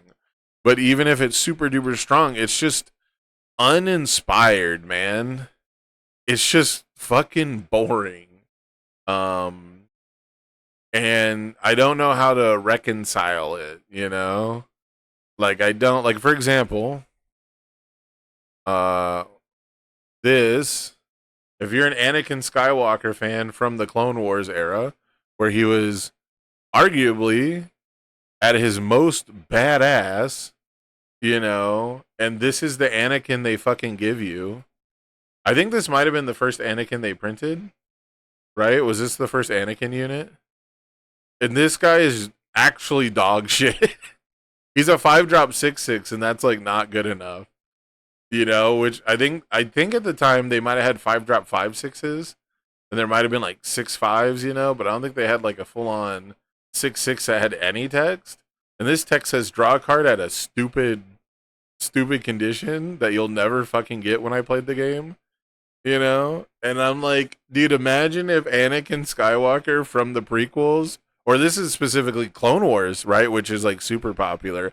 I think the Clone Wars cartoon is more popular than the fucking prequel movies, or, you know, it used to be before all the prequels kids grew up and overtook all the people who, and I'm not getting into Star Wars discussion. People got opinions. But yeah, this blew my mind, bro. This fucking made my brain explode. I was like, you guys got Anakin fucking Skywalker at the peak of his power, basically, doing the most shit he's ever doing in any fucking version of Star Wars. You know? And oh yeah, Poe Dameron is a 5-drop 6/6. Yeah. Who everyone ranted and raved about, and you need a specific base to even make him playable. Like, go figure.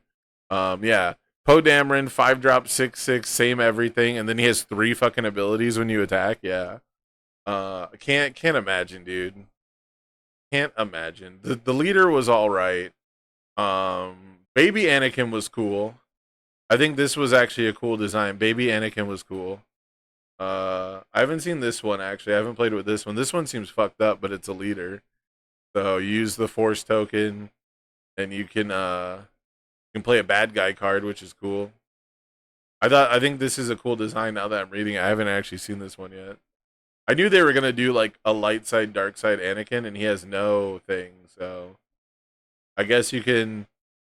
Oh no, he does. He has the good guy side thing, but he's no color.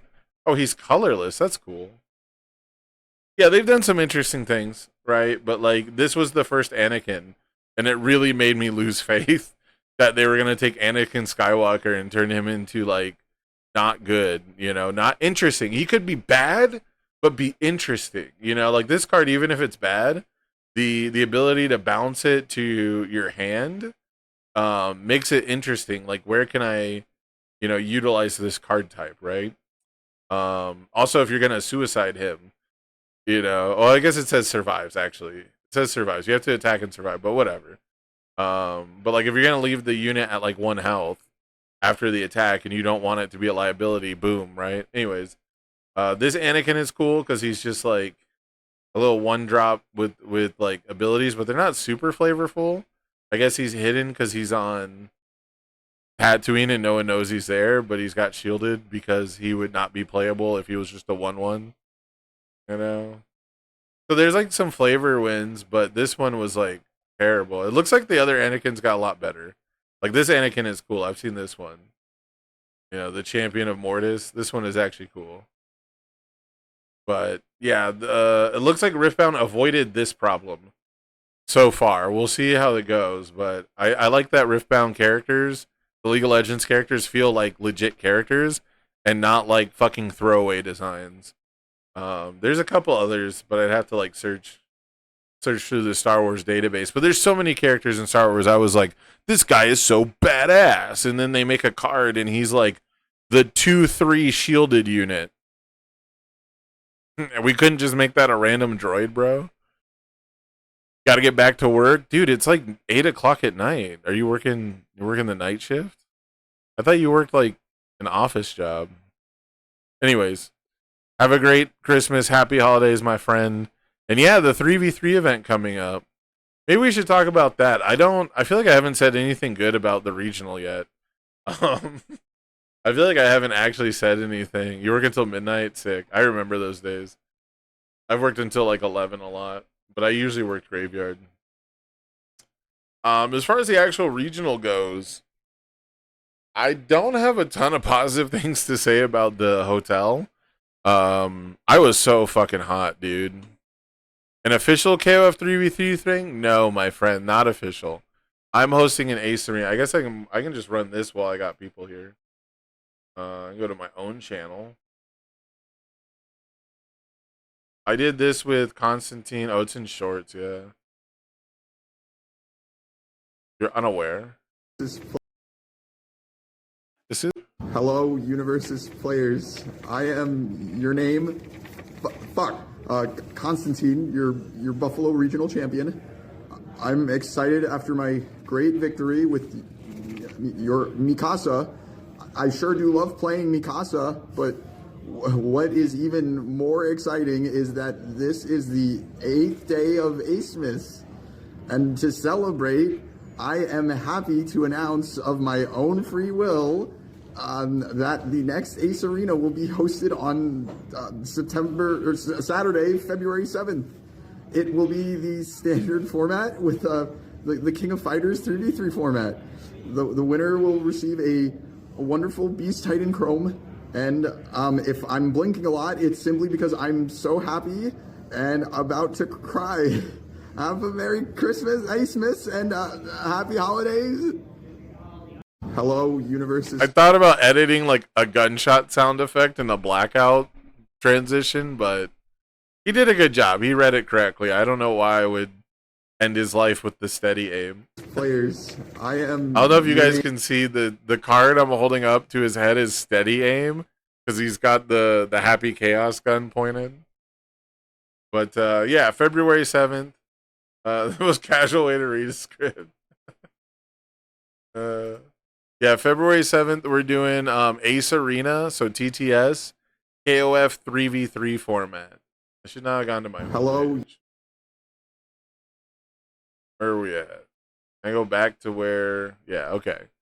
So yeah, I'm planning to do a TTS event with the KOF 3v3 format. It's going to be standard. So it's going to be all standard, legal, attuned, whatever. And I don't have too many specifics except the winner gets a Beast Titan Chrome thanks to Block Party. The Block Party team has donated a Beast Titan Chrome. And I think I might just make that the only real prize. And I might make it a free event. I think this might just be like a free, fun, casual event where the winner gets a Chrome. Chromes are pretty pricey as a prize, but you know, your mileage really varies on the market value of them. So it's technically a really big prize, but it's obviously not like cash prizing. A decent amount of the feedback I got was that people didn't want to, people wanted events that weren't about prizing, but the truth of the matter is that if you want a good event, you want a good number of people. And I feel like the people who don't care about prizing should still be able to play in events with good prizing and have fun. And I think the perception that people are going to play more casual decks in a tournament without prizing is not even that accurate. I think that people will still play like sweaty decks if they feel like it and just not for prize, just not win anything. But I don't know. So we're going to try some different stuff. Like I said, it might be free. I got a Guilty Gear Blitz box here that I think I want to do a giveaway for whoever has the best team name, or whoever has like the best team concept. If you guys saw my Acemas video about the 3v3 format, I think the most exciting thing, or one of the most exciting things about 3v3 is the fact that you can build a concept for a team. You can have like a themed team. For example, it's easier in retro. I will say it's easier to do this in retro for sure. But like you can play like a canonical team. You can play like Aaron and Armin and Mika. Well, I don't know if you can make a legal deck with them actually. It's potentially possible. but yeah, so if the symbols allow for it, there's a Death Armin now, right? There's like a Death version of all of them. So you could do a Death deck. But I think every like AOT character has a Death version almost. The event is not up yet. I haven't made the post because I haven't finalized anything yet. I'm just trying to get the date out as early as possible. So I haven't finalized the pricing necessarily. I'm working on getting judges and getting like casters. So I spoke to some people about being involved. I was also going to go around and do all the e-begging for like sponsors and stuff like that before I made the event link. The event link should be up within the first week of January though, like for sure.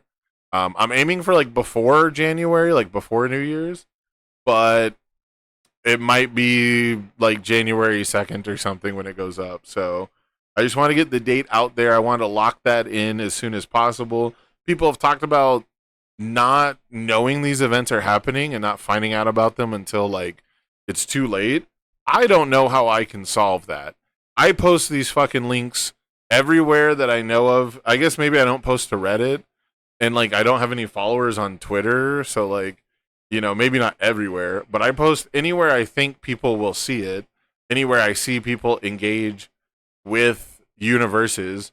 I post to some of these places so much that I have been asked not to spam it, because I posted it like every day at one point, once a day in the appropriate channels.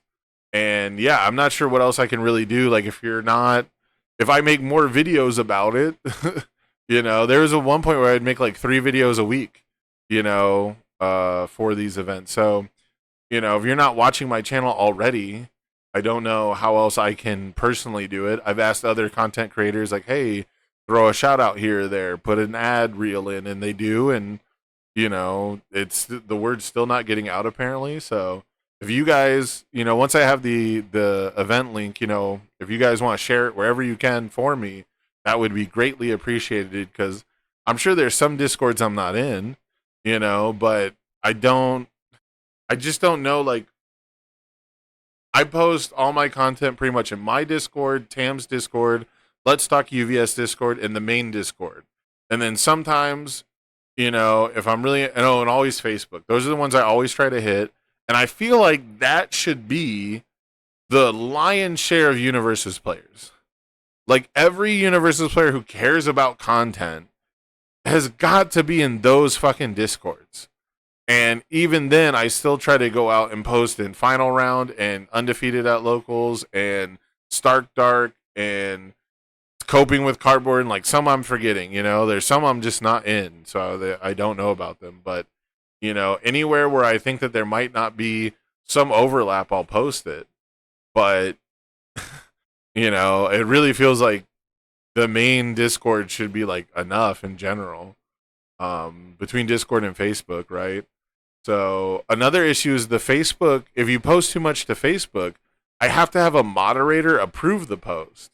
So I've had it to where I'm posting like, hey, I'm going live, and the link doesn't get, the post doesn't get approved until after I've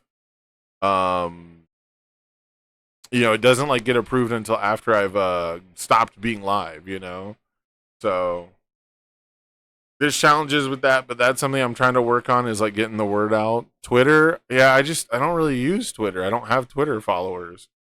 How would anyone see anything from me on Twitter? You know? You also I'm afraid of Twitter. I'm afraid people will tag UVS in Twitter, and that'll bring like attention to a TTS event, which I'm pretty sure the Universes Games people are already like turning a blind eye to help me out, you know? Like I don't really want to like fucking get involved. You know what I mean? Like I don't think they can really be involved. I did post to Twitter when I was like contractually obligated to. When what was it? I was like contractually obligated to when I was making articles, because that's just like how they do their thing. But they would also post it on like their own web, you know, their own Twitter. So it wasn't just mine that was like trying to get the traction. So yeah, it was super weird. Like I don't know. If Twitter might work, but I don't know how many people will see it, you know?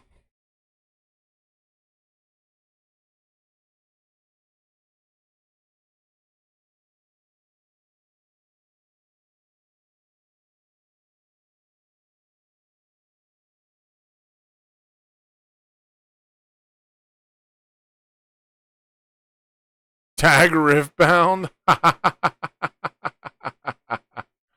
Yeah, I feel like if I started doing that, I'd get shut down. I'm pretty sure if they wanted to, I'm pretty sure Universes Games could basically ask me to stop. You know, I don't think they'd like immediately like threaten me or be dicks about it, but they would be well within their rights to ask me to stop. I'm pretty sure, and so, you know, even me talking about it right here might be not smart, because I don't have any contact with them about it. It's like a don't ask, don't tell kind of a deal, you know, and I'd like to keep it that way. So that's another part of it, is like posting it. There was a point where I couldn't post anything about it, even in the Discord, right? Like there's been different kind of regulations and stuff. But you guys want to talk about the hotel?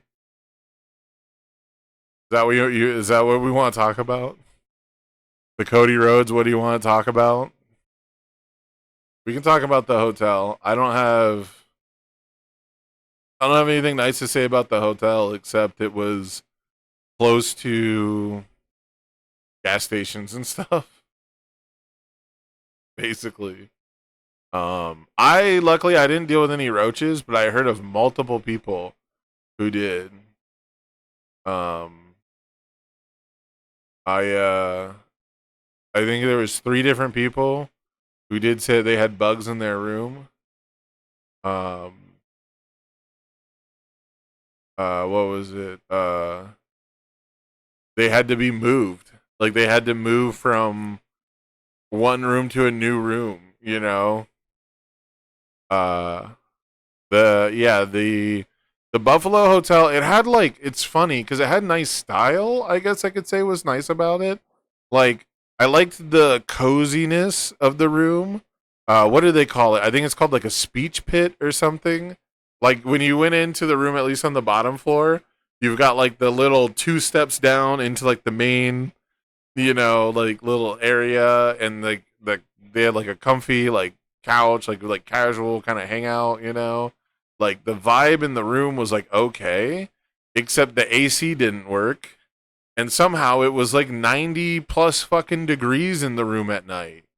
Like it was like one of the hottest buildings I've stayed in. And at first I was like, oh, well, this is okay. We have a door that goes out to the courtyard, which is fucking sick. The rooms above the first floor, they had like balconies that overlooked the courtyard, which moderately less sick, could have been more sick. But here's the thing, chat. Here's the thing, guys, is the courtyard was fucking inside. The courtyard was like where the indoor pool is, and I think there was like a hot tub on like a platform, and that's where like the only bar that was open was, and that's where every loud motherfucker and screaming child was.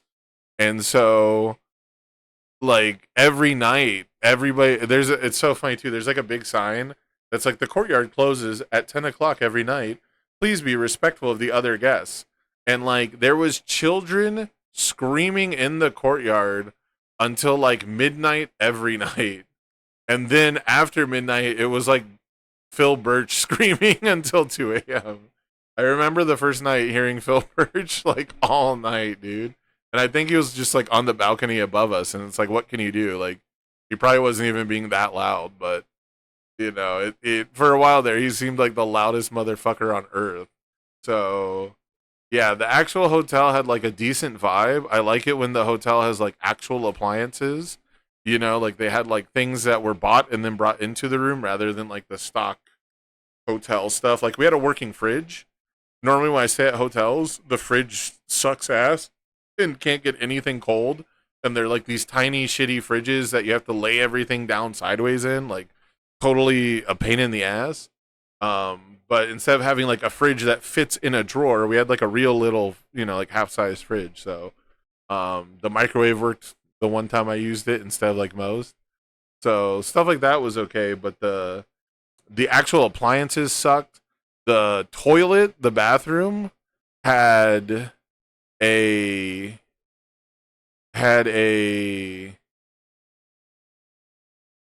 I guess it's a counter. It had like a countertop that went across the back of the toilet, so you couldn't open the toilet seat all the way.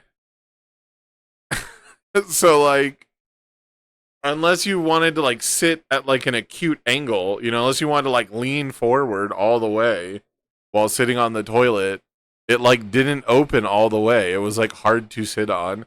And on top of that, because it didn't lean back, it was tilted forward. When you tried to lift the seat to pee, the seat would slowly start to drop. And it was like a hazard. I'm like playing like a carnival mini game, just trying to take a piss, dude.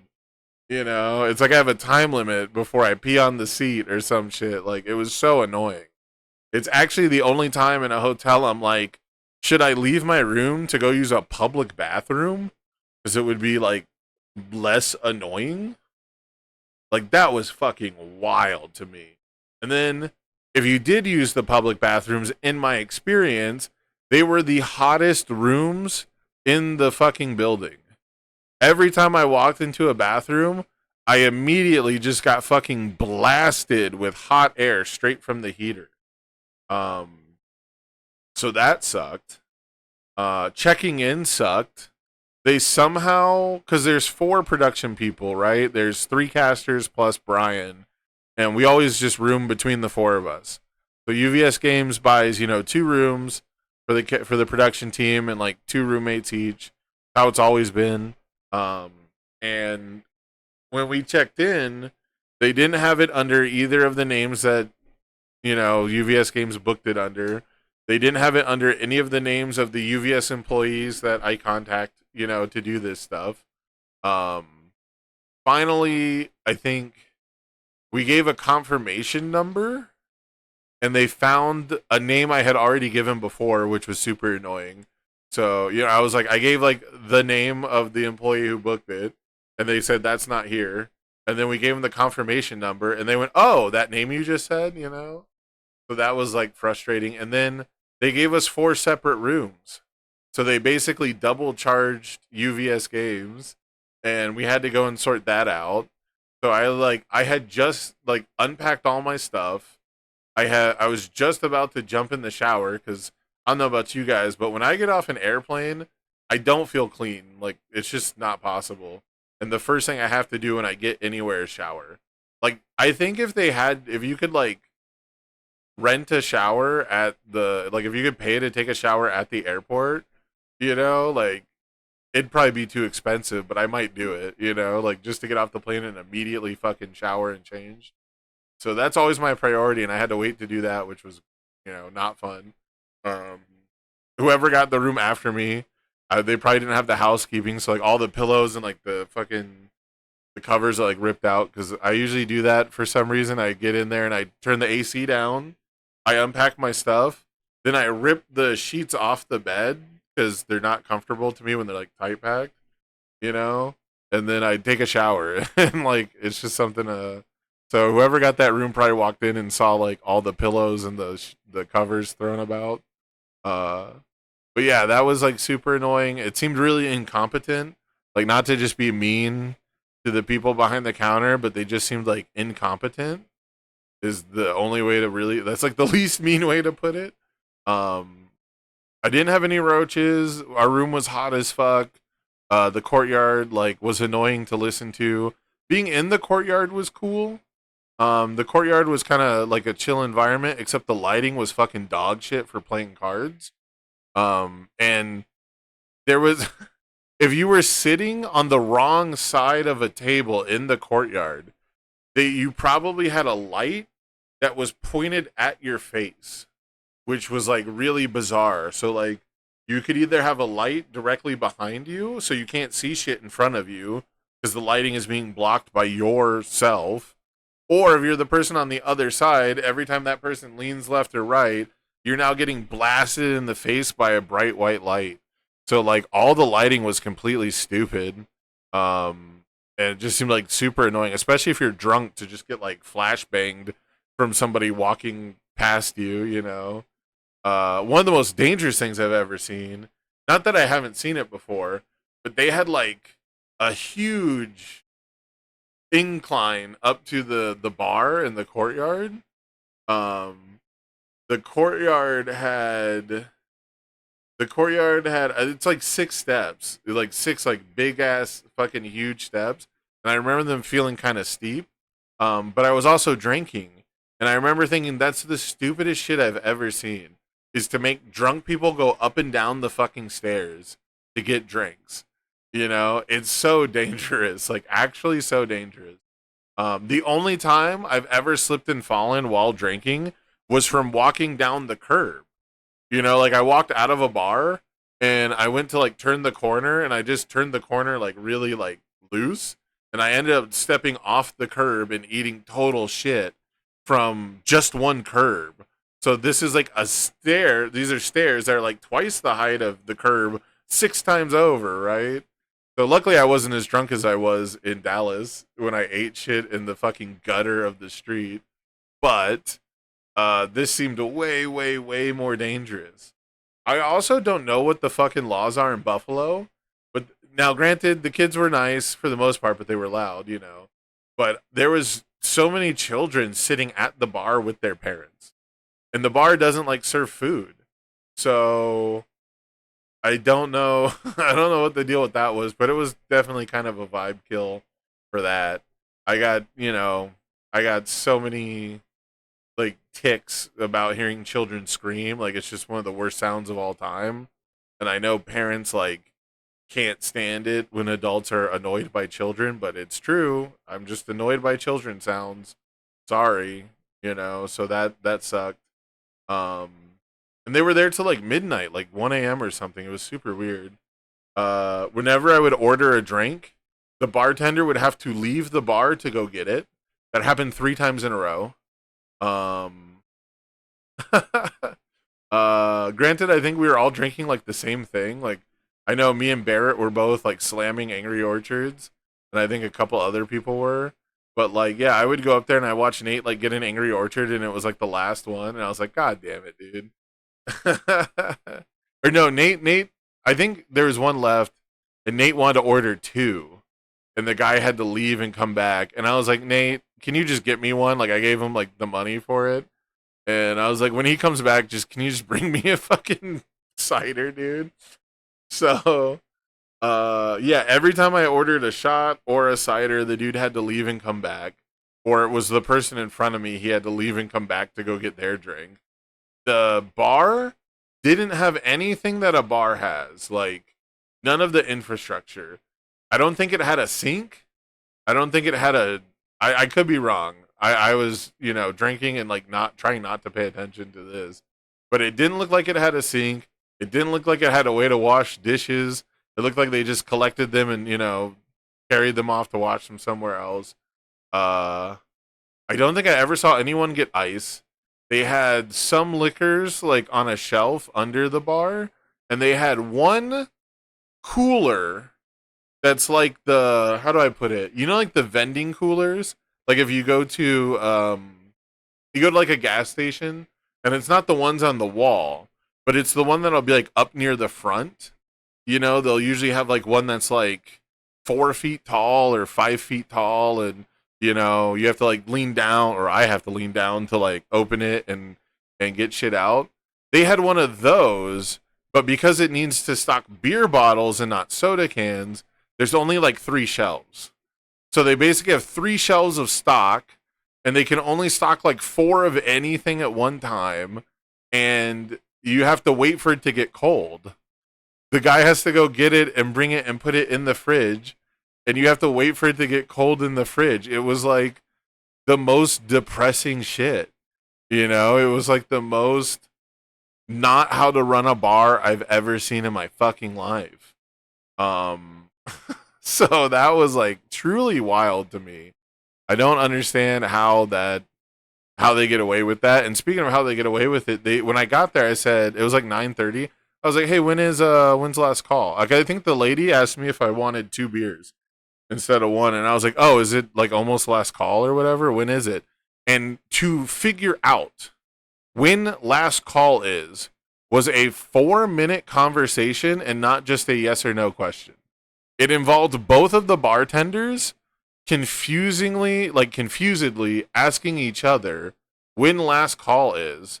They told me at 10, and I went, "Oh yeah, better make it 2 because it's, half an hour from now." Or maybe I said I'll come back later and I'll order 2, right?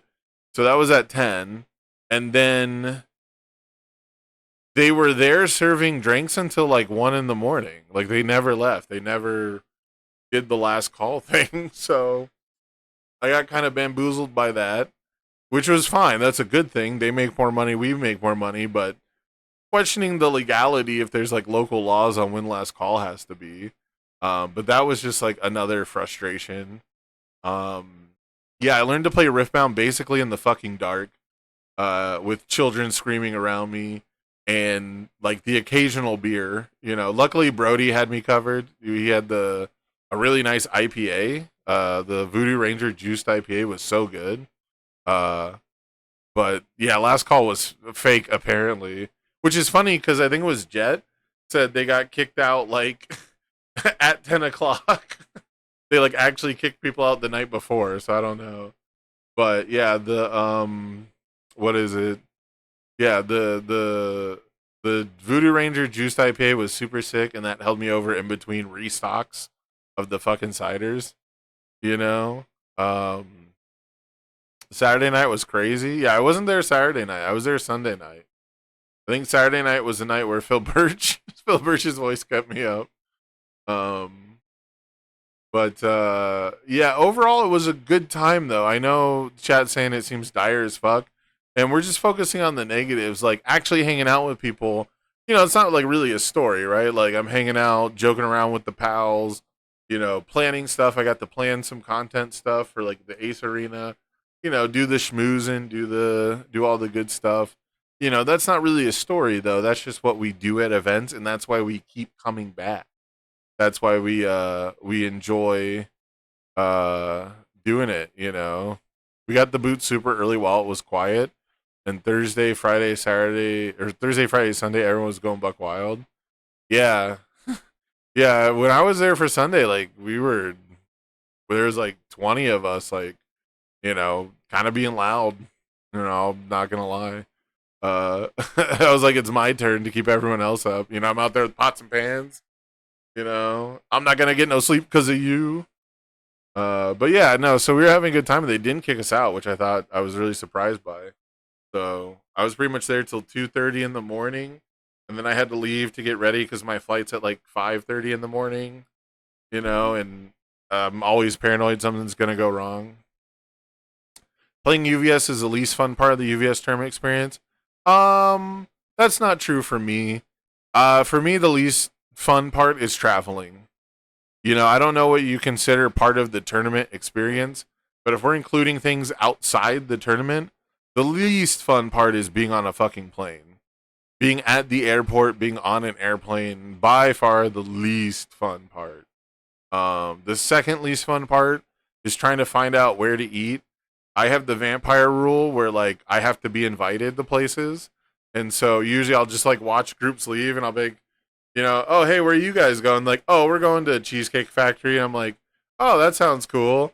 And they're like, yeah, bye. Like a normal human being should just be able to be like, oh, that sounds cool. Can I come with? And I just can't do it.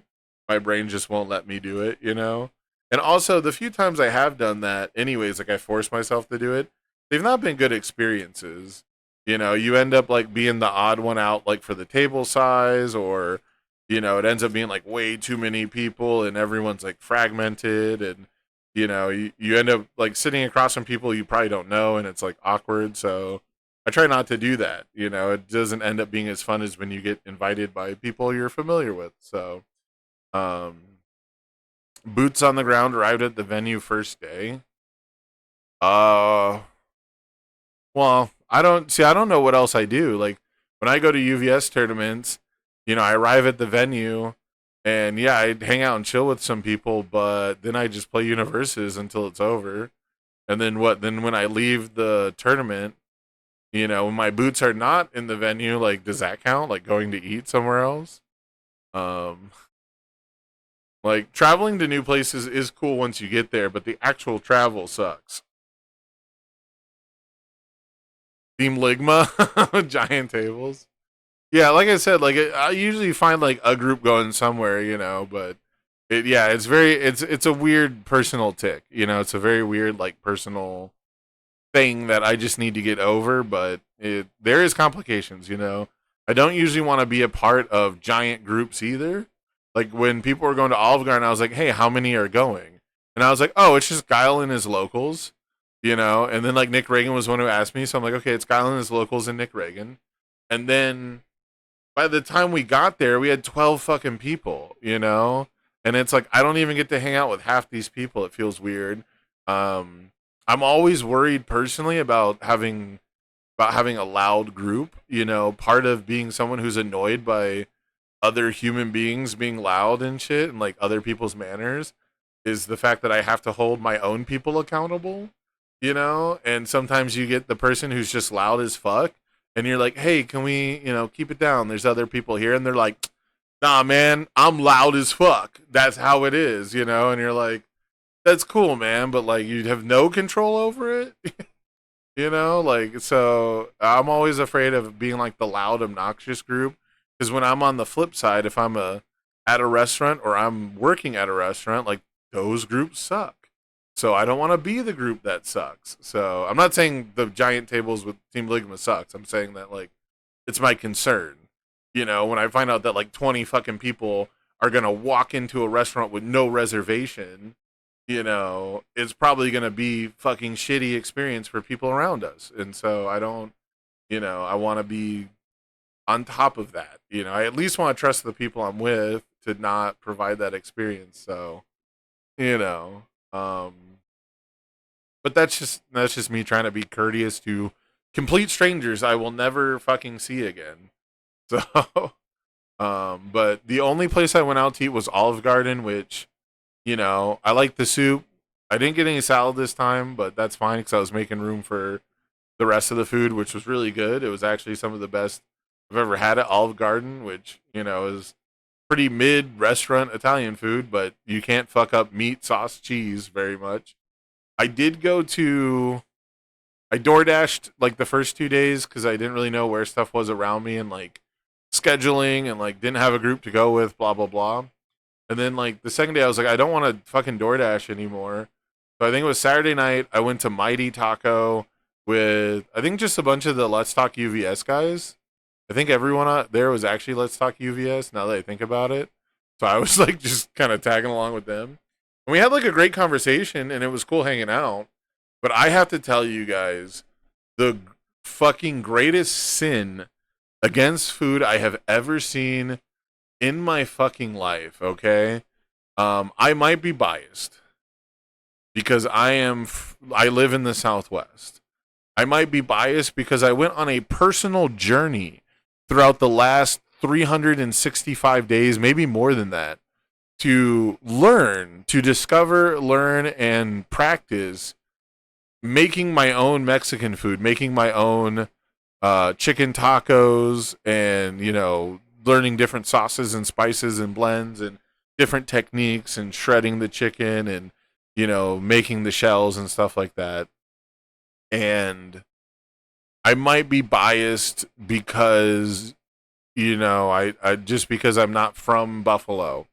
But I went in, I ordered 3 tacos and the chili, and I thought to myself, this doesn't look great. Like on the menu was weird. It had a ton of add-ons, and I was starting to think to myself, maybe I don't know how to order here. I hate that when I go to a restaurant and there's good food if you know how and what to order.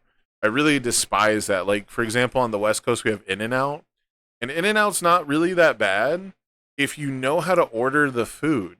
But their menu is 5 fucking items and a bunch of secret bullshit that some fucking nerd who loves In-N-Out has to have a fucking hyper fixation on and tell you about before you can, get food that is good at In-N-Out. That's my experience, at least. Their generic single burger is like fine, but like it's not really worth the price tag and it's nothing special.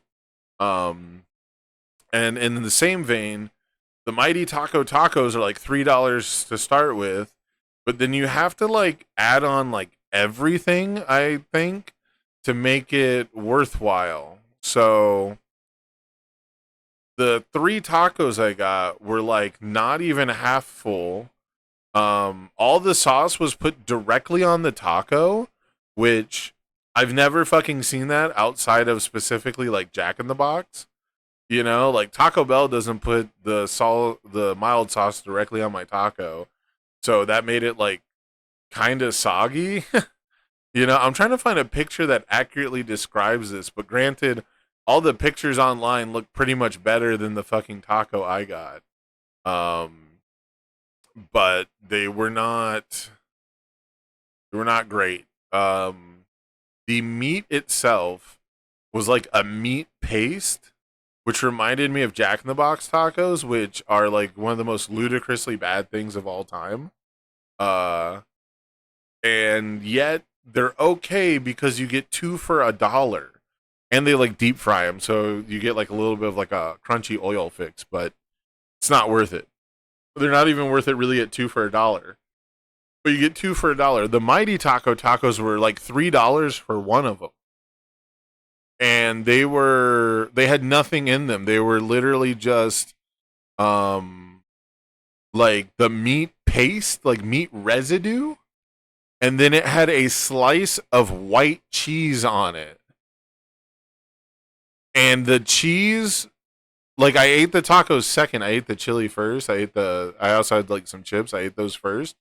In an attempt to get the cheese to melt, and it would not melt. And that blew my fucking mind, dude. That like with any other fast food I've had, for the most part, if I let it sit wrapped up or whatever, you know, the cheese will at least start to melt, even if it doesn't quite get there, or like it like congeals and like cools off again or whatever. But this shit did not melt a single fucking bit.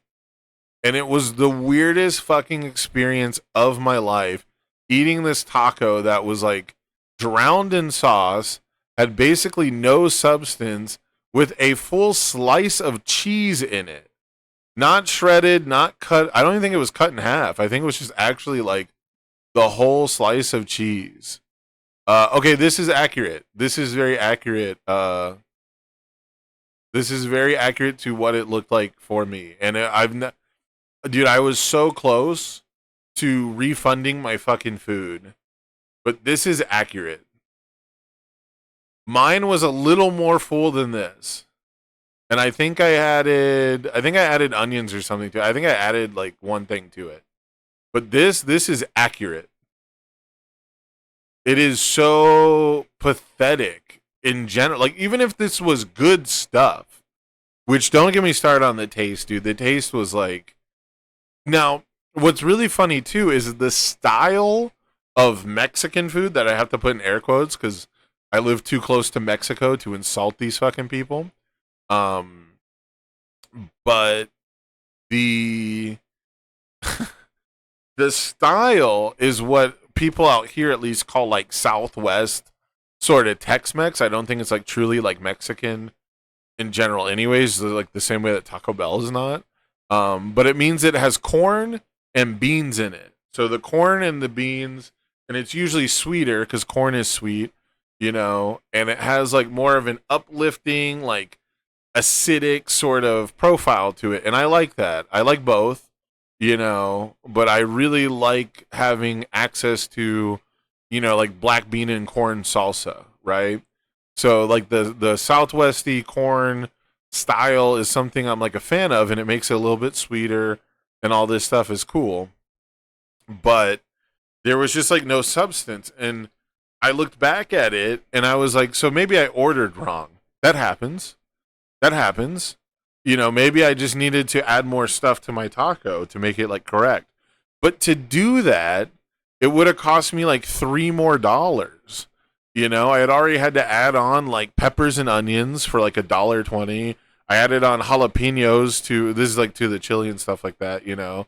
I think I got peppers and onions on the chips, which was like the best decision I made. It was like the only thing with a flavor I recognized pretty much.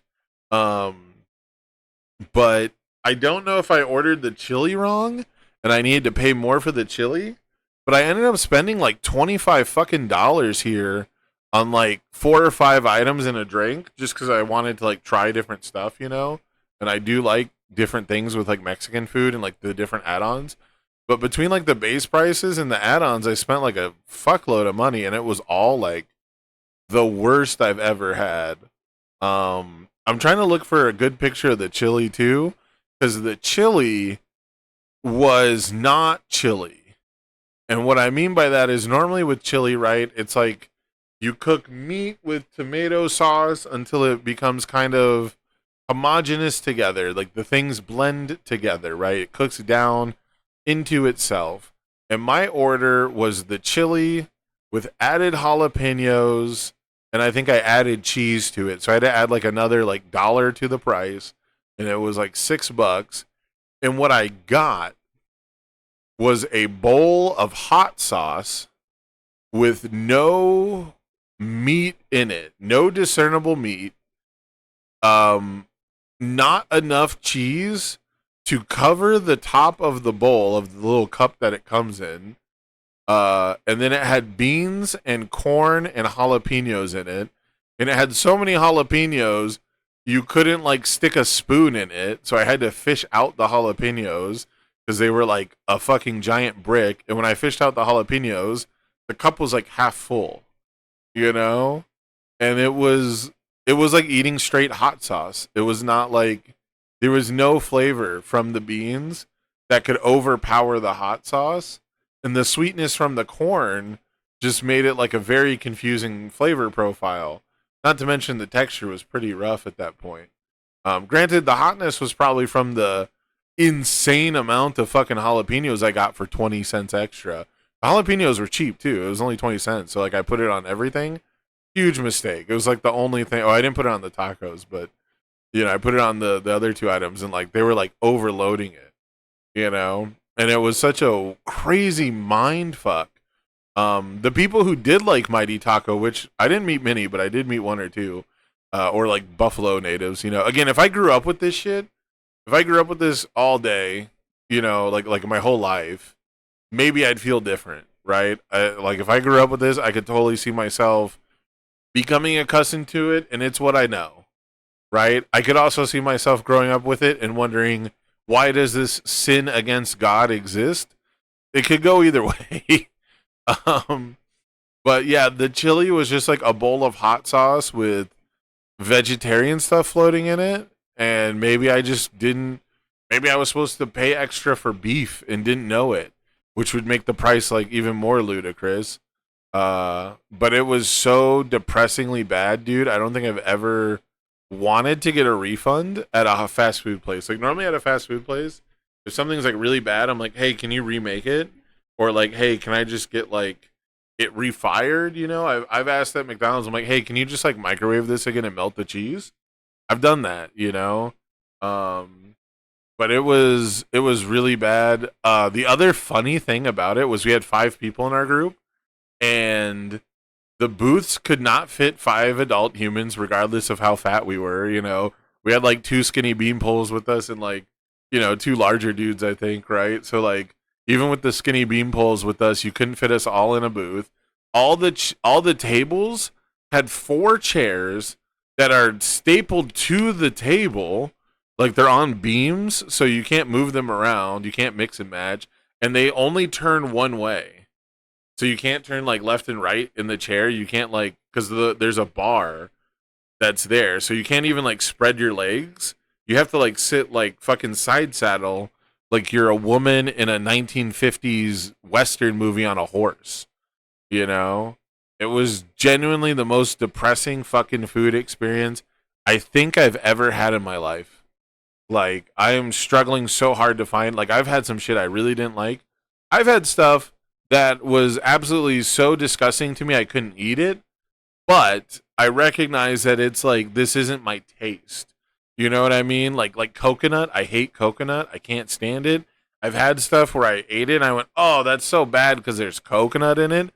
But the quality of the food is probably just fine. I didn't have anything to say about the quality of it because it was just an ingredient I didn't like. But I liked all the things on this menu as far as I knew. But they were just so below quality. The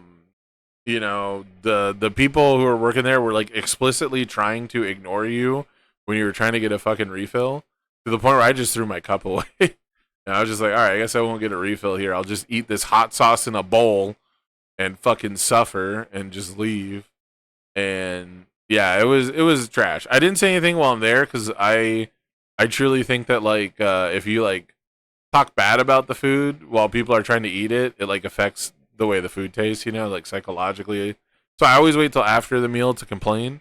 But as we were walking back, I was just like, I can't believe how fucking atrocious that was. And again, like when it comes to food, you don't really have an objective opinion. People did end up liking Mighty Taco, but it was hard for me to fathom that. And that's not usually true for me. Normally it's not that difficult for me to imagine, oh, people just like food that I don't like, but this was one where I was convinced that like nobody would enjoy this on purpose. But I mean, obviously they're still in business, it was, I can't describe it. It was bad. So like it made Olive Garden seem like a 5-star restaurant, swear to God. It made Olive Garden feel like a luxurious experience the next day. That was that was basically just how it went. And then the bar, the restaurant / bar in the hotel, not only did it have a big sign outside advertising their $25 fucking cheeseburgers, which, if you make a slammin' deluxe cheeseburger these days, that's not not the most crazy thing. But that place was only open between 5 and 10 p.m. You know, like it did not open until dinner time, and it would close like well before I'd want to be drinking, and especially on the first day, like we didn't even finish Swiss until like 9:30.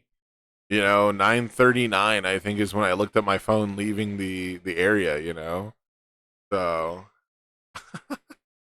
it was it was a struggle, man. But I didn't have anything new. I didn't have any local cuisine. This is the first trip I went on where everything I ate was like a chain restaurant. I didn't get to like visit anywhere particularly locally or sit downy or whatever, and that kind of sucked. But it is what it is. There's only so much you can do about it. But I had fun on the trip overall. Again, it's tough to like point out specific things that were really good about the trip, but I got to do this in between B-roll content. I think I'll probably do it more like Barrett next time because we don't really have a lot of time to edit and like making like I thought it was gonna be like shorts style content. Like we want like rapid fire, like bada bing bada boom stuff that we could like splice in just about anywhere, and we just don't have the time to really make that kind of stuff good. So we can work on that. But this is like our first time really getting to do it, and I was stoked. I also like the where is it? Let me bring up. I like the fact that we had the microphones on the Universus cards. I thought that was kind of cute. I can't find a. There we go. Yeah, I thought the microphones on the Universus cards was cute. I liked that. But other than that, it was just a good time hanging out with people. I thought the games were pretty exciting for the most part. We did start to get like a bunch that went to time, but none of them really felt like too much of a slog. This was probably like one of the most like drawn out of the games that we had, but I don't think did they go to time? I think this was a 1-1 tie, but I could be wrong. Yeah, because Corey gets like the Phantom Threat like in overtime, right? Yeah, he's in overtime and he puts down the 40. I wish I could zoom on here. Can I zoom? No. Not gonna help. He's got like a 40 speed, 40 something damage fucking Phantom Threat, dude. Maybe the biggest I've seen since what's the biggest attack I've seen? It's probably either Elder Toguro combo when Travis played it or like this Phantom Threat. So yeah, very, very funny stuff. It was cool to see the Sungjin Woo deck. I think the top cuts was not that diverse, but we saw diverse decks doing well. But I think by the time we hit top cuts, there wasn't anything new, right? No Guilty Gear characters broke through. Let me see. Yeah, Mikasa, Krista, Deviljin, Rodan, Hawks. I mean, Hawks almost counts, but because it's just Ryan Levine every time. I don't know. I guess it really doesn't if it's even the same guy. But yeah, and then 9th and 10th were like Ryan Kogot on Aaron Yeager and Paul Butler on Bert Holt, Living Weapon, who got nerfed. And then there was a Grog right outside tops. Ymir was close, 14th, but we've seen Ymir before, so let me see. To get to, has Grog topped? I think Grog has made like one top 8, like very early, but I could be wrong. Let me see here.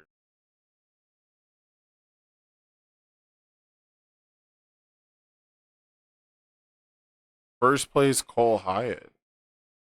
Oh, this is from Rochester Retro. Okay. Boar's Hat Gaming, Grog won a retro. I knew it had something going for it. Cole also got top 16. Oh, he was okay. Yeah, he was 16th at this event.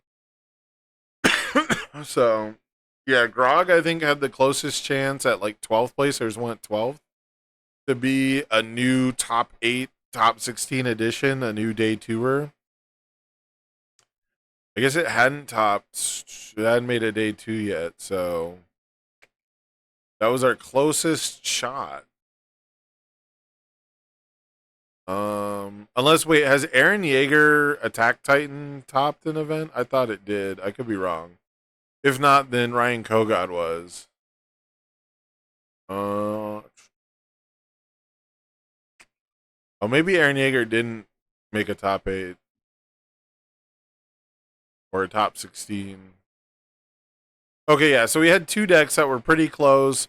We had another 5-hander who got nerfed, and almost came back with the Berthold on the bubble. But we're not seeing any of the Guilty Gear characters top placing. We're not seeing anything super new. Like Josh Atkins' Rapid deck was cool, but it was 25th. Like I'm looking for something that jumps out at me as like, whoa, someone played that, But like the closest thing is like someone who's playing like nerfed Mimic, like nerfed characters. Like there's Woman is in 49th place. And that's probably the first time I saw a character and went, wow, someone's playing that.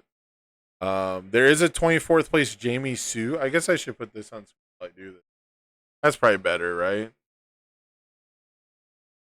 A lot of brisket enjoyers. The highest brisket was 28th, played by Luna Blossom. That's a cool name. I wish my parents named me something cool like Luna Blossom. Yeah, they went 4-3, top 32. Not terrible, not bad at all. But not, we're not talking about like on the doorstep of tops either. And I think this one is not doing the loop shit at all. Yeah, so like the highest placing Bridget is just City Rampage Bridget. Like none of the spicy technique stuff. Just like high quality Bridget, Pumat Soul we already kind of know about, but that's also still considered a rogue deck. Consider it maybe too fair, Sung Jin Woo ended up 33rd. I thought there was one higher, wasn't there? There was a Sung Jin Woo that started out like 4-0. Maybe I thought his name was Manuel, but here's one with Michael Everett. Yeah, because he lost round 2, so I don't think it's him. Pretty weird stuff. Oh, here's Manuel. He went 3-3-1. So we saw him go 3-0-1, and then he lost after that, right? Win. Tied Corey on stream, and then lost to Ezra, River, and Dan. That's just how it goes sometimes. Broberg in the 40s. Broberg and Elijah both played Fire Hanji. Ew, look at these hive minders. What do you do? 3-3-1. Yeah, so we're in the 3-3-1s right here. Gosh, who else? There's a Godzilla finally. Oh man, Godzilla fell off so hard, you guys. Titancliff was apparently the thing that made Godzilla work.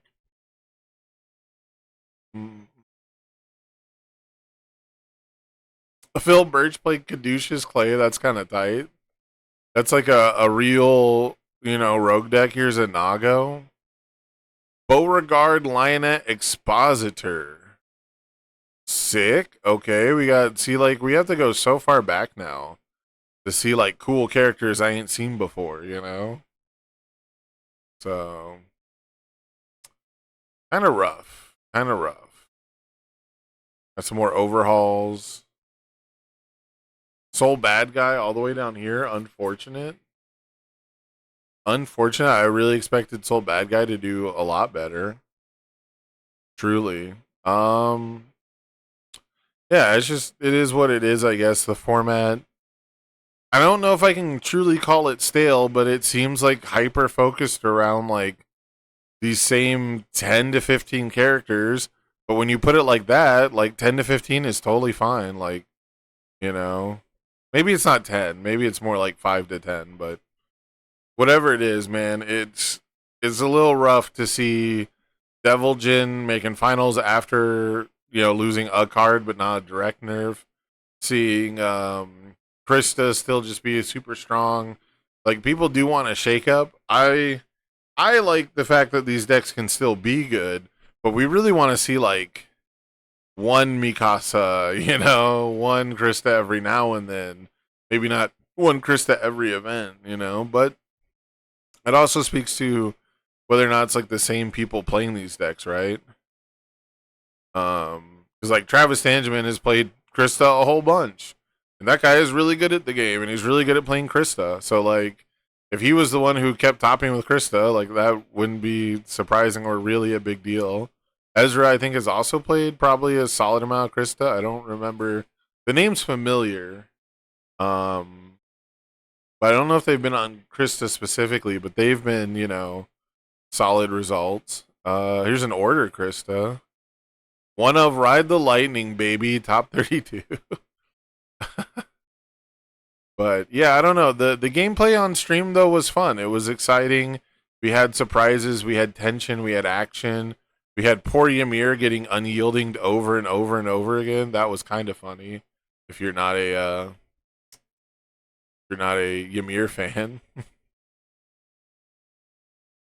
You think most of the lists for the new characters were bad? I can kind of get behind that. Like, Jacob Johnson's list seemed pretty sick. I thought his list was good, but when I look at the other stuff, it's rough. I'm not going to lie. There are definitely there are decks that could use some polish. I never really want to call decks bad, because they might have a concept that I can't visualize. Like, that's my political side coming out, you know? I've made some decks that are bad except when, you know, things go really good. So they might just have a concept. But like, I personally wouldn't play City Rampage Bridget, but I can't say City Rampage Bridget is bad just because of like the results were only top 32 and not top 8, for example. It's just not what I would play.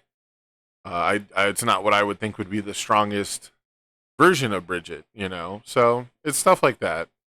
I would like to see a little bit of a shakeup, but I thought the gameplay was okay. I think once the initial hiccups at the start of the event were over, I think it ran pretty smooth. I haven't heard of any like bad rulings.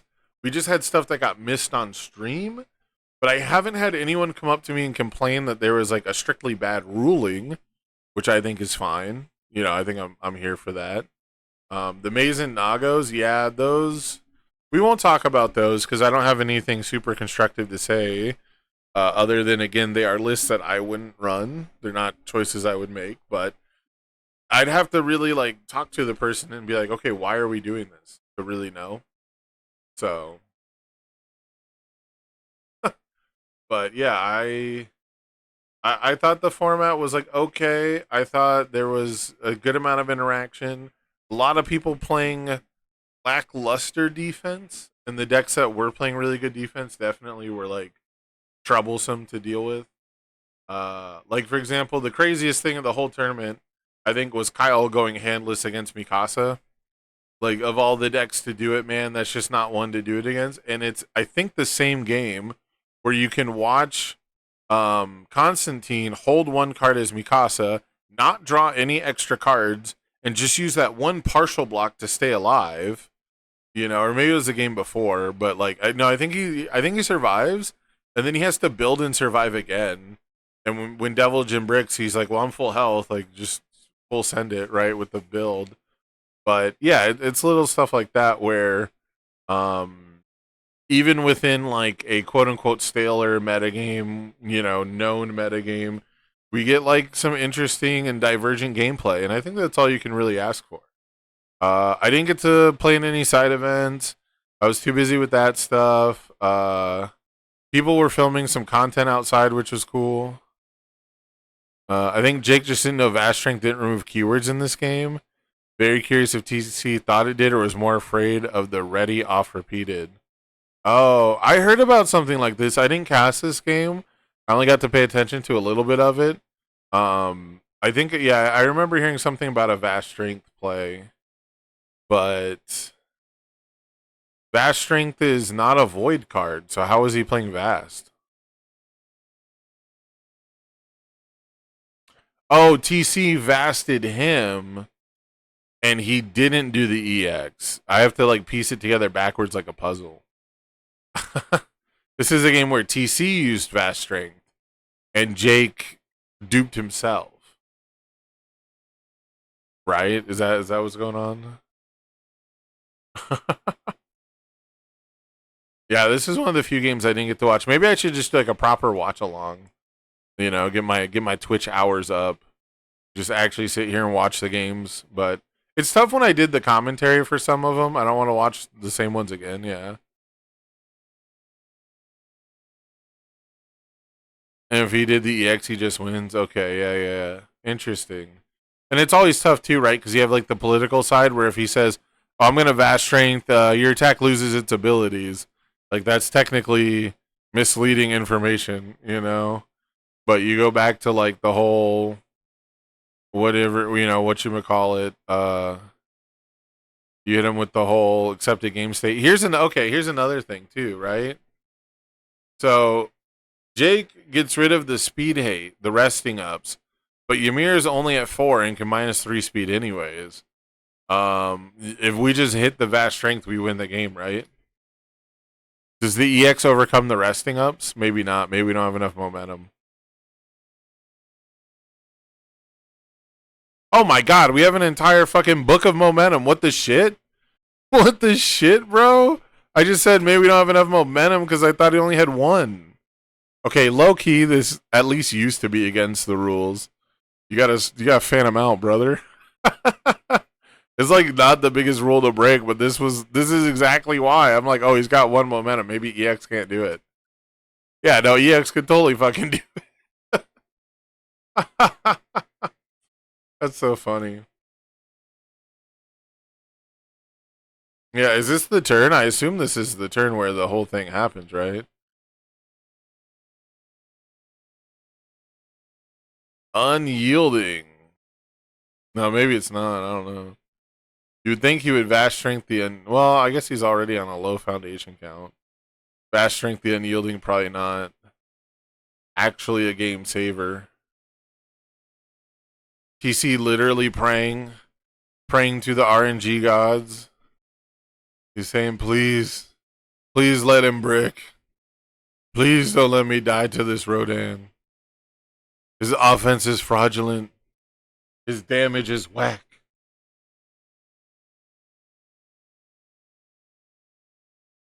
Yeah, I'm very curious how rotation will shake things up because rotation is like the biggest chunk of cards we'll lose at once throughout the year. And then like next year's rotation, I think is the biggest rotation we'll ever have. I can't remember if it's this one or next one, but like whatever one like rotates like AOT 1 and 2, right? Will just be like a obscene amount of cards. It'll rotate like the entire year of like 2024 product.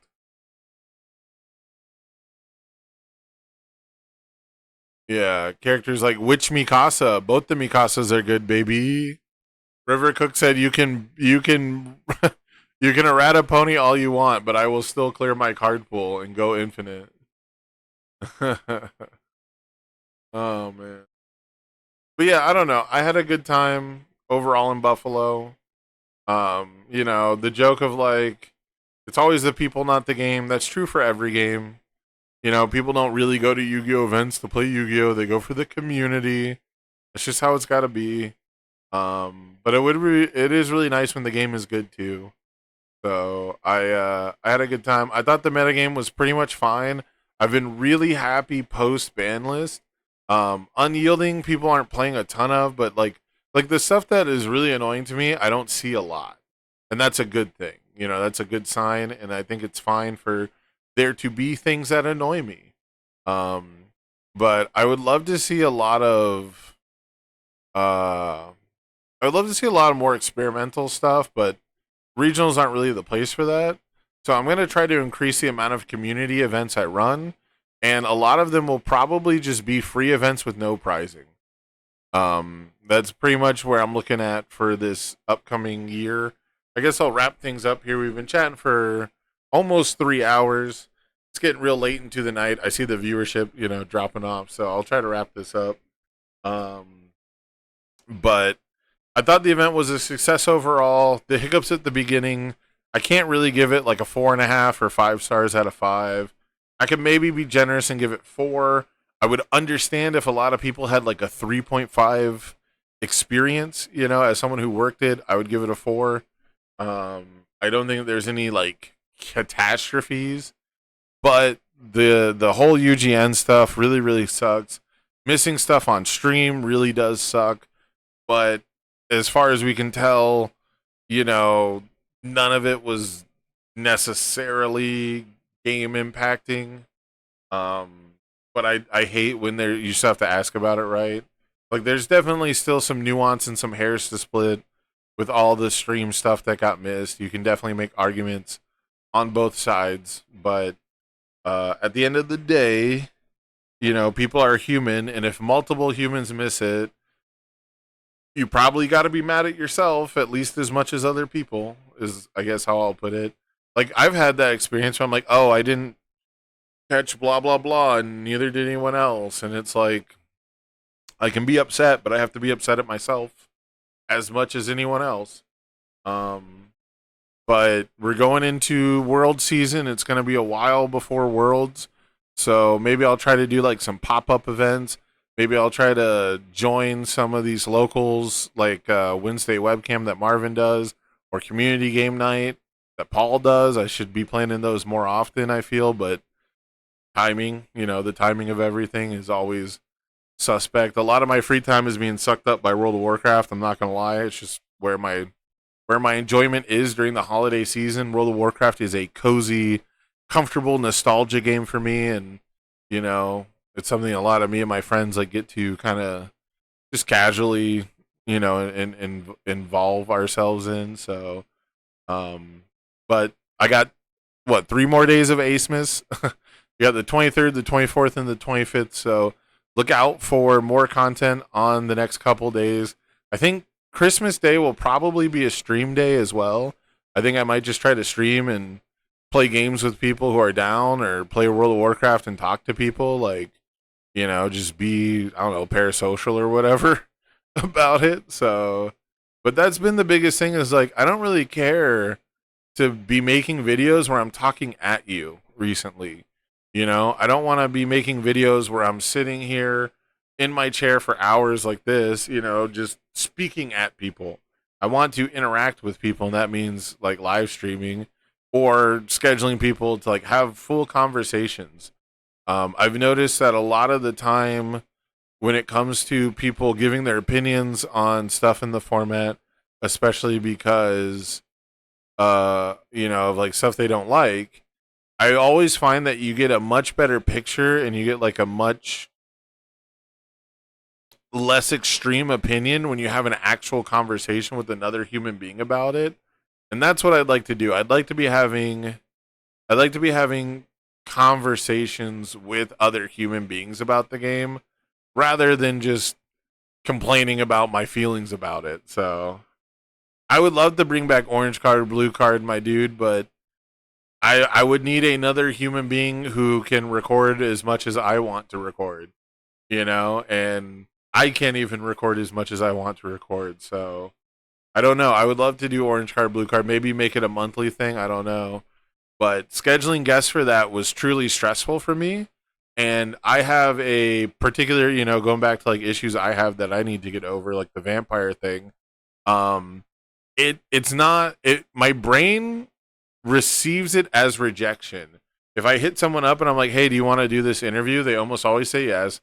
And then in the scheduling process, it's usually like pulling teeth.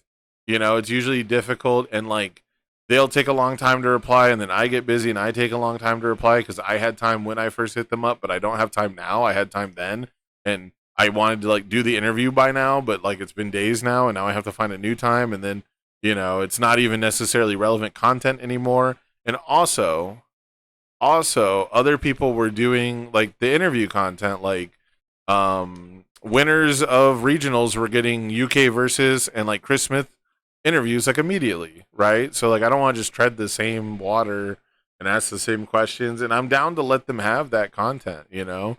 I'm down to not repeat it, and I'm down to just like let them have it, you know, especially if they can do it better and faster than I can. Because what would happen is they would always interview people before I even get home. You know, like it would be like I'm like getting on the plane and the UK versus or the interview or whatever is like already up, right? The permanent guest is what I tried to do with David. I asked David, I'm like, hey man, I want to do this with one person just to make sure that I can always have content, and maybe every now and then I'll sub you out. You know, maybe every now and then I'll like want to do a winner interview or do a specific, you know, podcast with someone else, but I need like someone reliable and consistent. And then we did it for I think 2 months, semi consistent, and then he quit making content. Like he just took a break, you know? So, which again, like it is what it is. I'm not like super mad or salty, but it did seem like really bad timing. And so, uh, yeah, it just, you know, I just would love to have somebody that I have chemistry with. I have to have chemistry with them, you know.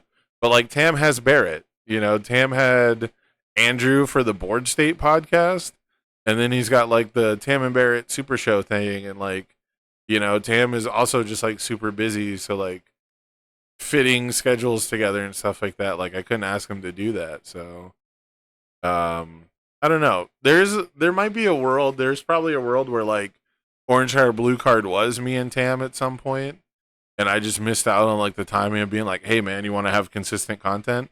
Maybe there's a world where he's doing more than one podcast. Who knows? But he's the only other person I could think of who would be like consistently like interested in the game and willing to put the time in.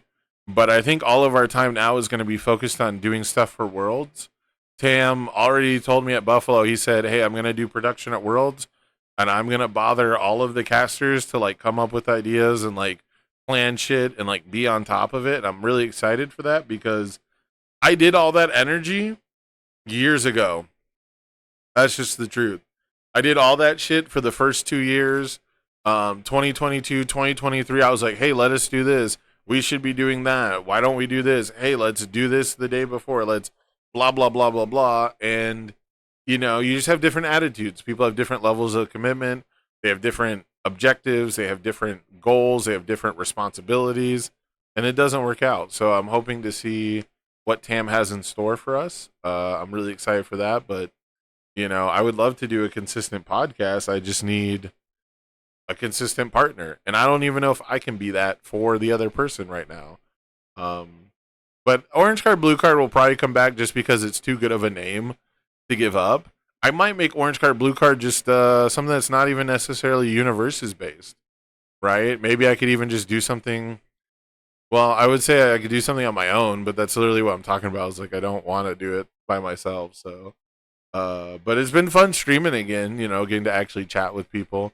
To actually have feedback from the chat has been really good for my mental state compared to just making videos in my room by myself. I guess I'm not by myself. My cat's behind me, but he's not in the video. So, but yeah, that being said, I want to thank you guys for hanging out with me. Hopefully you guys are all having good, happy holidays. If you're watching this on YouTube the next day, probably, you know, hopefully this was an enjoyable chunk. You know, someone might have put this on in the background like a podcast, you know, so hopefully this was enjoyable for you guys. And yeah, 3 more days of Acemas, Ace Arena, February 7th, 3v3 format. And I think that's all I have for right now. I know I'm forgetting something, but I'll make a video if I have to. So thank you again to everyone who's watching. Thank you for liking, sharing, subscribing. You know, Shri at the Trading Post doing amazing stuff. They're gonna have tons of content coming out. Zach, Marvin, you guys huge supporters of the channel along with Shri. So I'm always, always, always in your guys' debt. If you ever need anything from me, please just let me know and I will do my best. But I'm gonna go to bed now. It's pretty late here. I might grab a snack and then jump in bed and snuggle my cat because he's looking pretty lonely. So, yeah, I'll see you guys in the next one.